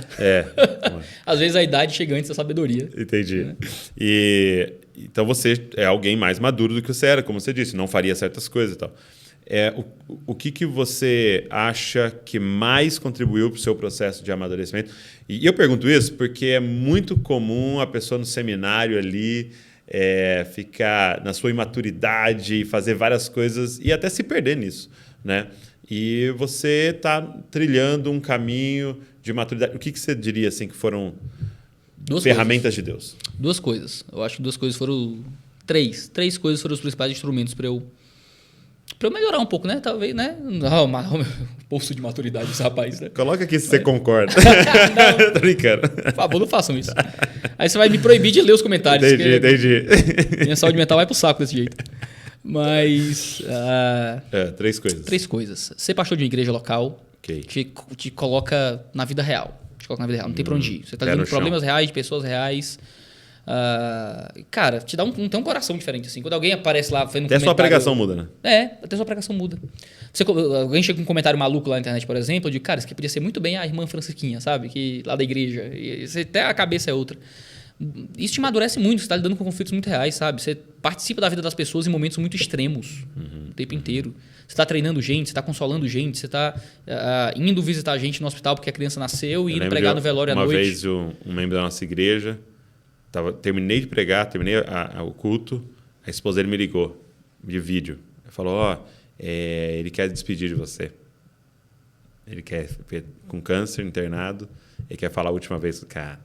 Aí o cara fala, obrigado, cuidar da minha família, cuidar de mim e tal, mas eu sei que chegou o dia. Cara... cara, isso é coisa que só o Ministério Pastoral dá. É loucura, cara, loucura. E, cara, o Ministério Pastoral é uma coisa que muda você muito, é uma escola. Em segundo lugar, eu tenho certeza que uma coisa que me ajudou muito foi o meu casamento. Casamento, família. Eu acho que existem poucas desgraças piores do que ser casado com antiete. O que é um antiete? Alguém que só vai aplaudir, encorajar, tá tudo bem, excelente, não vê problema em nada e vai lá, faça o que tem que fazer. E eu estou aqui só para motivar o seu ministério em tudo. Aí você prega, olha meu marido pregando que lindo e tal, e só isso, entendeu? Entendi. Ser casado com uma mulher que não está impressionada com você é uma bênção. É uma bênção. Claro que uma mulher hipercrítica é uma desgraça também, sim, sim. Né? Mas alguém que não está impressionado e que... A Isa não lembra que eu sou youtuber, sabe? Não é uma conversa na minha casa, não é um assunto na minha família. Aí, pra gente... Não tá aí quantos inscritos você tem, quantos seguidores, ou quantos... Não se importa. Ela absolutamente não se importa. Né? A gente vive uma vida muito normal, muito comum. Nosso dia a dia é muito comum. Né? Nossa vida de igreja é muito comum. E a Isa é uma mulher que está preocupada com o meu caráter, está preocupada com a minha vida com Deus, está preocupada com o meu devocional, está preocupada com o culto doméstico. A Isa não está preocupada com quantas viagens eu faço por ano. Ela não está preocupada com o meu salário, ela não está preocupada se a empresa vai bem. Ela está preocupada se a gente está conseguindo continuar mantendo a oferta para o Ministério de Necessitados. Sabe? Então, assim, a Isa é uma mulher que olha para mim como um marido e não como um commodity. Sabe? Ela estava lá quando eu não era nada, eu era um menino. Ela aceitou sacrifícios que a envolviam com muita bondade.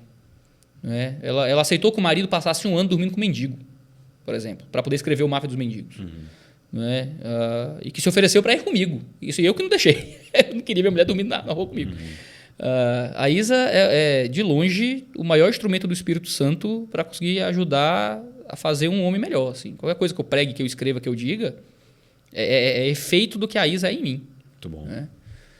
Agora, em terceiro lugar, aqui vai ficar menos fofo, tá?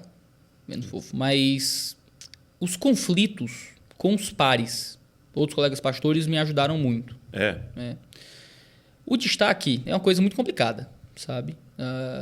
E às vezes é bem complicado porque eu sou talvez um dos principais representantes da fé reformada na internet e eu não sou lá um reformado muito super reformado, sabe? Mas é o que mais aparece, né? Eu sou o que mais aparece, o que mais fala em nome dos reformados aí no ambiente de mídia, digamos assim. Não é eu que estou lá nos podcasts falando e tal, tenho um canal de teologia reformada grande e o pessoal não gosta muito porque às vezes eu sou meio desreformado assim, em algumas coisas. Sou um batista, não sou um presbiteriano, por exemplo. Eu tenho algumas visões que não encaixam muito no movimento reformado, mas sou um calvinista, tô dentro aí do núcleo duro do que é a fé reformada. Tem mais coisa dentro do que fora. Tem pouca coisa fora. Mas tem assim, aqui tem uma galera que é meio radical mesmo. E às vezes tem muita raiva, assim, o pessoal tem muita chateação. Então você diz de conflito com os pares, você diz então com reformados. Com os colegas reformados, que é a minha galera, né? É o meu gueto. É o meu gueto. E às vezes as coisas que a gente fala, desenvolve, gera muitos conflitos dentro do seu próprio grupo. E assim, eu sou meio... Eu não tô nem aí, entendeu? Eu vou falar o que eu acho que tenho que falar, vou pregar o que eu acho que tenho que pregar, mas tendo responsabilidade e maturidade com as coisas, mas assim, eu só fui aprender a ter mais responsabilidade com o que eu falo e maturidade com o modo de colocar algumas coisas com problema, com confusão. Eu falei uma coisa que ofendeu um colega. Com conversas difíceis. Com conversas difíceis. Do colega dizer que, cara, eu não vou mais pro teu evento porque tu falou tal coisa. E eu ter que ligar para entender o que tá acontecendo, sabe? E claro, quando a gente é jovem, que não presta contas a ninguém, que não tem relacionamento com nada, que ninguém está debaixo do nosso cuidado, que não tem nenhuma responsabilidade com ninguém, eu falo o que eu tenho que falar. E isso parece uma grande vantagem, né? Uma grande qualidade. Não, eu não tenho papas na língua, né? E às vezes a gente tem que orar para ter papas na língua, assim, para tomar cuidado com o que a gente vai dizer. Tanto para escolher brigas, não é? Não dá para você brigar com todo mundo, tem que escolher brigas que vai desenvolver. Eu que trato de cosmovisão, atualidades, que gosto de fazer comentários culturais e tal, dou opinião teológica sobre as coisas, que é um pouco diferente de uma coisa um pouco mais exposição bíblica, temas teológicos e tal. Eu estou dando muita opinião, né? E isso faz muito parte do que o 2D de teologia é. Eu tento dar opinião sobre acontecimentos do momento a partir da teologia, a partir da palavra de Deus. O pessoal faz até um memezinho engraçado, que é aquele cavalo de Troia, né? Aí tem assim, cavalo de Troia, aí tem Iago, treta qualquer, Iago, aí tem assim, teologia bíblica, né? Lá dentro, dentro do cavalo de Troia. Eu entro nas tretas, mas eu tento... porque o cara clica porque tá falando lá do Bolsonaro, do Lula, do não sei o quê, e aí lá dentro tem... Explicar teologia, explicar o que é que a palavra de Deus tem a dizer sobre isso, né? Eu não tenho muita vergonha de fazer isso, de usar esses recursos do momento e tal, mas meu interesse é ensinar a palavra de Deus, sou um teólogo, assim, de qualquer coisa. Mas, cara, eu dei muita rata, falei muita bobagem, cometi muita injustiça, disse coisas que não deveria, e eu tive que aprender tanto com os erros quanto com acertos que geraram efeitos muito ruins no coração de algumas pessoas. Então, ainda mais quando você começa a pensar nessas coisas mais complicadas, o apoio da igreja ao Bolsonaro, como a gente lidou com vacina, questões de pandemia, fechamento de igreja, né, questões que envolvem encobrimento de abuso sexual em igrejas conservadoras nos Estados Unidos e tal. Tocar nesses assuntos é muito complicado, tem um peso muito, muito grande e gera muitas rupturas com pessoas do seu próprio grupo. Né? Então, assim, o modo como você entra nesses assuntos precisa ser muito cuidadoso. Né? Para mim, por exemplo, era muito confortável criticar os pecados do meu movimento. Sim. Eu sou um reformado e nós reformados temos nossos defeitos. E são esses aqui. Só que se você não fizer isso direito, você acaba entrando num gueto. Você acaba virando um pária, que é o maluco aí que xinga todo mundo, sei lá. Né? E foi uma coisa que eu conversei com um amigo meu recentemente. Disse, cara, não dá pra brigar com todo mundo. Não dá. Você vai virar um ermitão, assim, sabe? Ninguém vai querer andar com você, sentar com você. Tem que escolher e pontuar suas brigas, pontuar os pontos que vale a pena citar alguém por nome, o que vale a pena fazer um vídeo resposta, o que vale a pena tocar nessa falha e esse tipo de coisa. Tem que tomar muito cuidado, né? Até porque tem muita gente doida mesmo por aí. Então, eu acho que houve um processo de amadurecimento, talvez de acovardamento, aí que cada um julgue como preferir. Né? Mas eu acho que houve um processo da minha parte de amadurecer um pouco mais a minha linguagem. De escolher mais as suas brigas. Porque e mesmo na briga que você entrar... porque eu não aguento tanta confusão. Eu ia te perguntar isso, assim. Agora, a sua como é que eu posso perguntar isso? A sua capacidade ou... Você tem estômago, né, para entrar nessas paradas, né? Tenho. Eu não levo pro pessoal. Você não leva pro pessoal? Não levo. Você viu, você sabe. Mas assim, eu digo assim... O editor vai cortar isso aqui, eu tenho certeza. Não. Eu sei, a gente esteve aqui, né? Quando o Dave esteve aqui, né? Sim, eu fiz um vídeo resposta ao... Sim, ao podcast. Podcast, você olha aí. Como é que você se sentiu? Você ficou chateado comigo? Cara, não, porque você não falou de mim, né? É mais fácil. Porque assim, é muito doido, né? E a gente, assim, de forma alguma, trabalha nessa lógica aqui, né? Uhum. Mas a verdade é que mais gente vai ver o podcast quando, né? Quanto menos pessoas falam sobre aquilo que está acontecendo, mais vai flopar, né? E mais vai ver. E gera conversa, gera discussão. Eu acho muito ruim, quando vai rompendo relacionamentos assim, que poderiam ser muito proveitosos. Né? Mas a minha pergunta é a seguinte: você entra lá e você tem aqueles comentários, e você tem os tweets chegando. Como é que é para você? E depois eu quero responder como é que é para sua esposa. Para minha esposa é mais fácil. Ela não quer saber, não vê, não sabe. Você tá brincando? Ela... Não tá nem aí. A minha esposa não tá nem aí. Eu tô dizendo, a gente Mas não sabe nem o que tá acontecendo ou não tá nem aí? Sabe e não tá nem aí? Um pouco de cada coisa. Ela não sabe nem quem são essas pessoas. Tá. Então ela descobre quem são essas pessoas pelos vídeos de resposta que eu faço. Entendi. Cara, a gente vive uma vida como se o YouTube não existisse, assim. Também é uma coisa que, sabe? Eu não fico lendo comentário. Você não lê? Não leio. Raramente, assim, o vídeo saiu, aí eu vejo ali o comecinho e tal. Não tem erro, dou uma olhadinha. Mas Twitter não uso mais, tá com alguém que cuida. E então posta você lá saiu. pra Por mim. que você saiu? Cara, eu acho que ninguém deveria ter o direito de estar no banheiro usando vaso e se comunicar com 90 mil pessoas. Sabe? Ninguém deveria ter o direito de estar na sua sala comendo alguma coisa, comendo um chocolate, assistindo um negócio e pegar ali e falar 280 caracteres para 90 mil pessoas. Ninguém deveria poder fazer isso, sabe? Entendi. Porque quando eu percebo que eu estou entrando em confusões que não fazem sentido, para mim perdeu todo o propósito. Mas sabe? Você não consegue não entrar. Não consigo, eu sou atraído pela loucura. Entendi. É minha cocaína, entendeu? É a minha cocaína. Eu sou atraído pela loucura. Então quando eu vejo uma loucura, eu fico chocado. Olha que vontade de me jogar nisso. Eu não posso ver uma loucura que eu quero estar dentro da loucura. Por que vocês estão pensando isso? Que loucura. Eu uso o Twitter, na verdade, como só um leitor. Sim. Eu tenho um fakezinho lá que eu uso pra ficar lendo privado e tal, só pra ver. E aí eu entrava todo dia e, por algum motivo, o seu é o que aparece primeiro. Olha só, na minha timeline. Honrado, olha aí. Alegria. E aí eu falava, meu Deus, por que ele tá brigando com isso? Aí no outro dia, meu Deus, por que ele tá entrando nisso agora? Meu Deus, ele tava... Cara, eu sou muito atraído pela loucura, assim. Porque eu não sei o que é da minha personalidade. Que eu vejo coisas que não fazem sentido e eu quero muito que a pessoa não crê no que não faz sentido, entendeu? Então, cara, por que tá acreditando nessa marmota? Não pode acreditar. E assim, o Twitter é uma grande quitanda de loucuras, assim. Então, tem todas as loucuras possíveis pra você entrar e... E quando você chegou nessa conclusão? Cara, eu preciso... ir para uma clínica de reabilitação. Cara, foram as páginas de fofoca gospel. Juro por Deus. Sério? Quem me tirou do Twitter foi essas páginas gospels. É quando eu posto uma bobagem, comendo um chocolate no meu sofá de perna para cima, com minha filha brincando, e eu levantando minha filha com o pé, e aí ela para um pouquinho, eu pego o celular, leio uma loucura e comento uma coisinha, e vira Iago Martins causa polêmica nas redes sociais, e vira uma notícia, um corte no Instagram de alguma coisa. Eu disse, cara, não dá para viver assim, brother. E qualquer coisa que eu for dizer...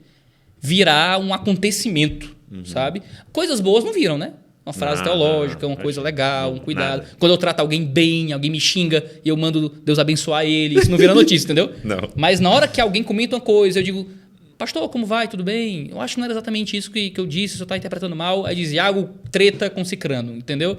Aí eu disse, cara, eu não dá para viver essa vida, cara. Eu não sou isso. Eu sou um pastor de uma igreja local que prega para a internet. Eu não Como posso... que você falou aqui no off? Eu não estudei grego para isso. Pô, aí eu vou parecer mais arrogante do que...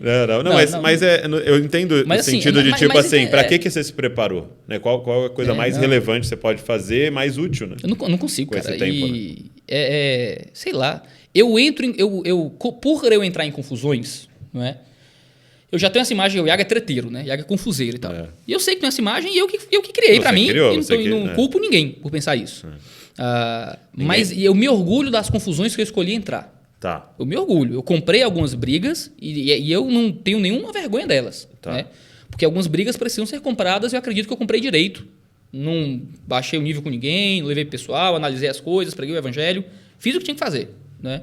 Agora, quando reverberam tretas das quais eu não me orgulho, tretas que eu não quis entrar, mas me colocaram, eu caí na armadilha, entendeu? E comentei uma coisa porque fizeram parecer o que era coisa e não era e tal, e eu lá vai Iago comentando a bobagem da internet. E, cara, isso não é pra isso que Deus me chamou, tá ligado? Entendi. Não é pra esse tipo de marmota aqui. Só que eu sou da geração que nasceu com internet no colo, né? Então, eu sempre usei as redes sociais como uma pessoa comum das redes sociais, né? Falando de teologia, e conversando, e brincando, e fazendo piada com os amigos também. E não dá mais pra fazer piada com os amigos no Twitter, entendeu? Não dá mais 90 mil pessoas assistindo. Pois é, não é mais uma rede social pra me interagir sem 90 mil pessoas assistindo, entendeu? Não é mais um lugar que eu posso fazer uma piada se tem 230 mil pessoas que vai ler aquele stories, sabe? Não dá mais, assim. Então, é um processo muito difícil pra mim. Ainda mais por ser cearense, assim, né? Por quê? Uma amiga minha mudou agora a Larissa, mudou agora para São Paulo, casou com um cara de São Paulo. Aí ela disse, Iago, na igreja eu tenho que me segurar tanto. O pessoal aqui não aguenta 2 semanas de Ceará. Sinceridade, essas questões? A gente gosta de brincar, de bater. Então a gente é muito sarcástico. Nosso humor é muito sarcástico, Entendi. Nosso humor é muito zombeteiro, assim, E isso eu não sei o quanto isso é até correto da nossa cultura, assim. Entendi. Mas a gente brinca... O bullying faz parte da cultura. Assim. Nossa linguagem do amor é palavras de bullying. Palavras de bullying. Então, o cearense ele gosta muito da brincadeira, da piada, da zoeira. E às vezes é meio ruim, assim, sabe? Entendi. E às vezes o nosso jeito de demonstrar amor, às vezes é encrencando com alguém, assim. Então eu, sei lá, tô no Instagram, alguma coisa, brincando e alguém faz uma pergunta estranha, eu dou uma respostinha que era pra ser engraçada, brincalhona, e me cancelam no Twitter. Nossa, o Iago foi machista, sei lá, Iago foi homofóbico, ou qualquer coisa assim, com uma brincadeira, alguma coisa. E, cara, é muito... E eu, quando eu era mais jovem, eu criticava muito os pastores mais velhos porque eles eram muito institucionais. Tá. Eu achava isso muito chato. Esse pessoal não é isso, entendeu? Eu conheço esse pessoal pessoalmente. Você tem opiniões. Eles assistem desenho, entendeu? Eles leem quadrinho, eles comentam sobre as coisas, falam de futebol. Mas todo mundo é muito institucional, aquele quadradinho. Diz que, gente, mostra quem vocês são na internet, gente. Qual é o problema? Tenham personalidade. E cada dia mais é muito cansativo ter personalidade na internet. Sim. Porque, cara, tudo vira Mas é porque confusão. É o que você falou, né? A gente não foi feito para isso, né? Você não foi feito para 90 mil pessoas estarem te cobrando de algo, opinando, assistindo. Eu acho que nossa capacidade mental, emocional e tal, não... Né, foi construído para estar na nossa vila ali, né? Se você for pensar, né? Sim. Com aquele grupo de pessoas e tal, com aquele número de pessoas ali ao seu redor, né? Então, realmente vai além da nossa capacidade, né? Agora, você falou que na sua adolescência e tal, você era uma pessoa mais melancólica. Sim. Você continua? Eu sou um melancólico funcional. E a pergunta que eu queria te fazer é o seguinte, quando você também relatou desde muito cedo muita consciência sobre a vida, o mundo, e você tem uns toques muito de realidade, né? Então, por exemplo, Isa, se a gente ficar aqui nessa casa para sempre, beleza? Então, assim, é muito real isso, né? E a gente tem essa fantasia que é um mecanismo de defesa para a gente. Vai dar certo, vai melhorar, né? E essa realidade, ela é pesada, né? Isso afeta a sua saúde emocional de alguma forma? Como é que é para você? Ih, rapaz... Eu sou meio melancólico mesmo, assim, sou. Os psicólogos chamam de distimia. Né? Distimia. Como se fosse uma depressão leve e persistente. Né? Então, assim, desde muito jovem, eu tenho esse humor mais baixo. Tenho um humor mais para baixo, assim. Eu sou funcional, tive meus períodos mais difíceis, né?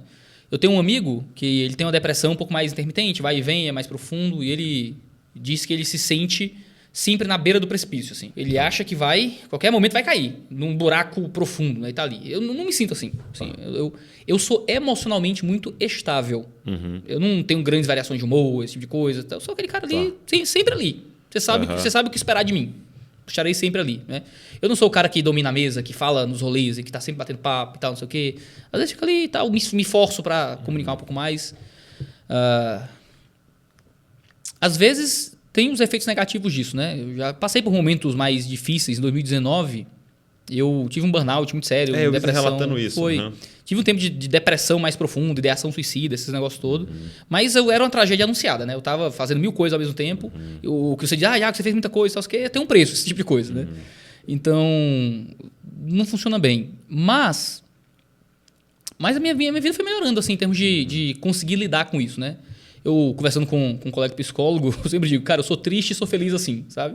Eu tenho um humor mais baixo, mas eu achei alegria na minha vida. Você falou de ser funcional, né? Sou funcional. Você não usa isso para refletir, né? E isso para produzir algo. Isso. Muito do trabalho pastoral é um trabalho meio melancólico mesmo. Tem que preparar, tem que ler, tem que estudar, tem que fazer as coisas e tal. Às vezes é ruim assim, eu gravo sozinho, não tenho uma equipe para me gravar e tal. Então tem uma casa alugada lá, que tem um escritório administrativo e tal, não sei o quê. E sou eu com a câmera, com o computador, gravando sozinho. Então, às vezes, é meio melancólico. Eu fico conversando com o Tuller. Eu vejo que você fala sozinho. Eu tô com o Tuller assim, eu fico assim, vamos lá, Tuller, vamos lá. Alegria, vamos fazer. É o editor. É o editor, né? Por isso que os vídeos sempre começam meio efusivos, assim. Eu tô tentando puxar pra cima, sabe? Entendi. Eu digo, seja muito bem-vindo ao 2 Dias de Teologia. Tô falando com você, né? Eu tô tentando dar aquela, bora! Porque senão vai ser, seja muito bem-vindo ao 2 Dias de Teologia. Você tá aqui no meu Se você gostar desse vídeo, beleza? Se não gostar também? Se gostar, tudo bem. Né? Vamos fazer alguma coisa para além dessa vida aqui, que essa vida vale pouco, né? Eu fico brincando. Às vezes eu acho que eu tenho um tipo de glaucoma emocional, assim. É tudo meio dublado, tudo é meio cinza ali, tá tudo meio ali e tal, tudo normal, direitinho. Me adapto muito bem à rotina, me adapto muito bem à leitura, me adapto muito bem a estar sozinho. Para mim funciona muito bem, sabe? Sim. Mas muitas coisas foram melhorando, cara. Rotina de trabalho um pouco mais sustentável. Eu trabalhava demais também, deixava mais cansado. Respeitar o descanso, né? Eu tenho um casamento muito bom também, muito sólido. Então isso é uma coisa maravilhosa. Se eu vivesse um casamento conflituoso, talvez minha saúde emocional fosse pro saco também. Os exercícios físicos me ajudaram muito, acredita? Sim. Eu comecei, a gente está em novembro, gravando isso aqui em novembro, eu comecei a ir para academia em janeiro com a Isa, né? E é nossa rotina, assim, a gente todo dia acorda de manhã, come alguma coisa e tal, vai para academia. Perdi 16 quilos nesse processo, tá sendo bom para mim pra caramba. Isso tem afetado isso também. O pessoal fala, né? Vou aqui, minha dose de endorfina diária e tal. Nunca senti isso, assim, eu chego na academia querendo não ter ido, treino querendo ir embora, vou embora arrependido de ter ido, né? Mas ao longo do dia, meu humor fica muito melhor ao longo do dia. Eu me sinto melhor ao longo do dia. Muito bom. Pelos exercícios, assim. É uma coisa que tem me ajudado a lidar com essa melancolia que é meio funcional, né? Mas deixa eu te falar dos livros, né? Você trouxe alguns livros de presente para mim, obrigado. Trouxe alguns presentes. Inclusive, eu tinha visto isso aqui no Logos ontem. Logos Software. A superioridade de Cristo. Para quem está preso em coisas menores. Para quem está preso em coisas menores. Então vai ser uma série de 4 livros sobre Hebreus. Vai sair agora o segundo volume. Esse é o volume 1, verdade. Volume 1. Mensagem de Hebreus, volume 1.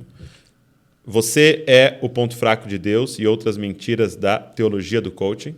Teologia riscado aqui, porque ele está dizendo que isso não é teologia. Fogo no Parquinho, foi o último? O último. É sobre namoro. Isso, namoro à luz da palavra de Deus. Muito bom. Uma teologia bíblica do namoro. Teologia bíblica do namoro. Sermões da pandemia. Aí o Iago melancólico aparece mais. Olha aí. E foram sermões que você ministrou na pandemia. No primeiro domingo pós-isolamento social, eu fiz uma série de sermões sobre sofrimento, dor. Nossa igreja sofreu muito na pandemia. Sofreu muito. Nossos irmãos perderam muitos parentes. Sim. O grupo da igreja, às vezes, parecia um obituário, assim. O pessoal comentando, morreu meu vizinho, morreu minha mãe, morreu meu pai, morreu meu tio, morreu meu primo e tal. Então você colocou encontrando esperança em dias de causa. Então foram sermões que eu preguei nesse período de muito luto e muita dificuldade lá na nossa igreja. E o Cristão Reformado, esse que já é a 3ª edição. É um dos meus livros mais vendidos, assim. É uma exposição dos 5 solas da Reforma e dos 5 pontos do Calvinismo. Muito bom. Deixa eu te fazer uma pergunta que eu faço para a maioria dos convidados aqui. Se você fosse indicar para a galera aí 3 livros que... Ou não só indicar, mas assim, 3 livros que fazem parte da sua história, assim. O que você diria? Talvez o livro mais importante da minha vida, depois da Bíblia, seja o livro Em Busca de Deus, de John Piper. Justamente por causa do que a gente está conversando agora. Parece que a conversa está... Muito importante. Cara, parece que tem um roteiro aqui guiando a conversa. Olha aí. Muito bem construído esse roteiro. Não é maravilhoso? Estou vendo aqui o roteiro.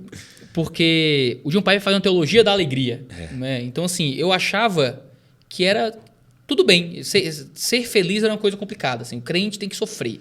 Eu fui de um extremo a outro, né? Então, assim, eu era da teologia da prosperidade e agora não. O crente tem tipo um negócio meio franciscano, assim. Sim. Tem que estar sofrendo. Traz mais glória a Deus a gente sofrer, né? Isso, estar triste. Estar triste é uma coisa que glorifica a Deus. Tenho que lutar para sofrer o máximo que eu puder. E o John Piper mostra que, na verdade, Deus guia toda a história em torno de si, em torno da sua glória, e Deus é mais glorificado em nós quando somos mais satisfeitos nele. Cara, esse livro mudou profundamente meu jeito de ver Deus. Sabe? Mudou profundamente meu jeito de ler. Cara, de ver tudo, assim. Foi um livro maravilhoso, maravilhoso. Cara, esse foi um livro também, dos meus top 10, com certeza. E foi o pastor Estevan Fernandes, lá de João Pessoa, que deu de presente pro meu pai. Olha só. Então eu tava lá na biblioteca dele, um dia eu falei, pai, deixa eu ver esse livro. Meu Deus do céu, foi maravilhoso. Cara, esse livro é muito bom, de verdade. Eu sou muito... Cara, o ministério do John Piper é uma coisa inacreditável, assim, pra mim, porque ele brinca que escreveu um único livro e repetiu isso em todos os outros, né? É um pouco verdade, né? Mas... Cada pregação ele consegue levar para o hedonismo cristão. Mas é muito legal o modo como ele organiza, né, toda a vida e várias formas de enxergar a vida em torno do meio do evangelho, né? Dessa mensagem poderosa do evangelho. É muito bom. Número 2. Número 2. Em Defesa de Cristo, do Lee Strobel. Porque quando eu me converti... Como eu falei lá no começo, e aqui a gente vai fechando as gestaltes da conversa, eu precisava que Deus existisse. Então era uma coisa muito emocional, assim, era uma resposta psicológica, que era um pouco filosófico, assim, né? Em termos de o sentido da vida, questões morais e tal. Mas chegou uma hora que isso precisava de uma substância intelectual. Tá, mas e aí? Mas Deus existe mesmo? Né? Mas Deus existe ou é só um jeito de eu achar um consolo para a vida fazer sentido? Será que não deveria ser um niilista mesmo qualquer? E foi o Lee Strobel que foi o cara que me iniciou o mundo da apologética, de procurar os argumentos para a defesa de Deus, para a compreensão da fé. Então, o Defesa de Cristo, em Defesa da Bíblia, e o Em Defesa da Fé são 3, se não me engano. Cara, foram, assim, fundamentais para mim. Para eu, no contexto de me aproximar de Deus, começar a entender como é que minha fé funcionava, como é que pensar sobre Deus realmente funcionava. E são livros muito bons até hoje. Muito bom, muito bom. Número 3... Um terceiro livro, ele é um pouco mais acadêmico, mais técnico, mas ele foi muito importante para mim. É um livro chamado Entendes o que Lês. Gordon Fee. Cara, o Gordon Fee foi o meu primeiro contatinho ali com a hermenêutica, sabe? E foi quando eu comecei a me interessar mais por, caraca, interpretar a Bíblia e tem princípios hermenêuticos, como é isso e tal. Tem regras no jogo? Tem regra, né? Eu não posso só ler e como se fosse o que eu sinto no coração, sabe? É um livro de introdução hermenêutica muito bom, cara. E ele foi o meu primeiro passo para começar a chegar em coisas, às vezes, mais avançadas, mais eruditas e tal. Mas até saiu agora, né? Uma atualização. Isso, né? Eu tenho que comprar, porque é um livro importantinho para mim. Tá bem ali, não? Tá ali. Tô vendo aqui, ó. Não caiu. Tá ali. Olha lá. Tá de pé. Tá de pé. Olha ali, Deus sustentou. Tem que dar uma olhada o que caiu ali. Caiu uma Bíblia, então. Ixi. Então, cara, foi muito legal. Foi um pentecostal, olha só, que me introduziu no mundo da hermenêutica para eu começar a me dedicar mais a esse processo de interpretação bíblica. Sim. Sabe? Que realmente foi um livro muito marcante na minha jornada de aprendizado teológico. Muito bom. Fica essas indicações para você ir atrás aí depois. Cara, obrigado. Cara, que conversa legal. Que top. Muito feliz de estar aqui, sentando nessa mesa onde tanta gente boa já sentou. Poxa. Não é? E sentando com um cara que admiro muito. Poxa. Um dos maiores canais de teologia do mundo. Que isso. Uma bênção. Cara. Que isso. Uma bênção. Nunca tinha olhado nessa ótica. Mas é. E, cara, obrigado mesmo. Obrigado por compartilhar aqui seu coração. Obrigado por, cara, sua sinceridade. Você tá aí há anos já. É uma qualidade e um defeito ao mesmo tempo. Assim. Às vezes tem que segurar um pouco mais. Mas eu acho que no caminho a gente tem que aprender a se arrepender. Sim. Né, do que a gente errou. Mas deixando Deus agir através de nós. E isso tem sido muito legal. Agradeço Obrigado muito. mesmo por esse esforço de estar aqui com a gente. Compartilhar aí com a galera. E você que ficou ouvindo aqui com a gente, ficou assistindo, obrigado por esse tempo. Deus continue abençoando você. Pega esse link, cara. Manda para todo mundo aí. Se inscreve aqui no canal. Ó, é pecado ficar assistindo o vídeo dos outros sem estar inscrito no canal, viu? Verdade. Você que chegou aqui por causa do 2D de Teologia, se inscreve aqui também. Exatamente. Que é teologia de qualidade. E vou deixar aqui o do 2D de Teologia na descrição para você poder seguir tudo lá também, os livros e todo o conteúdo que o Iago tem produzido. Deus abençoe você e não se esqueça, você é uma cópia de Jesus. Valeu.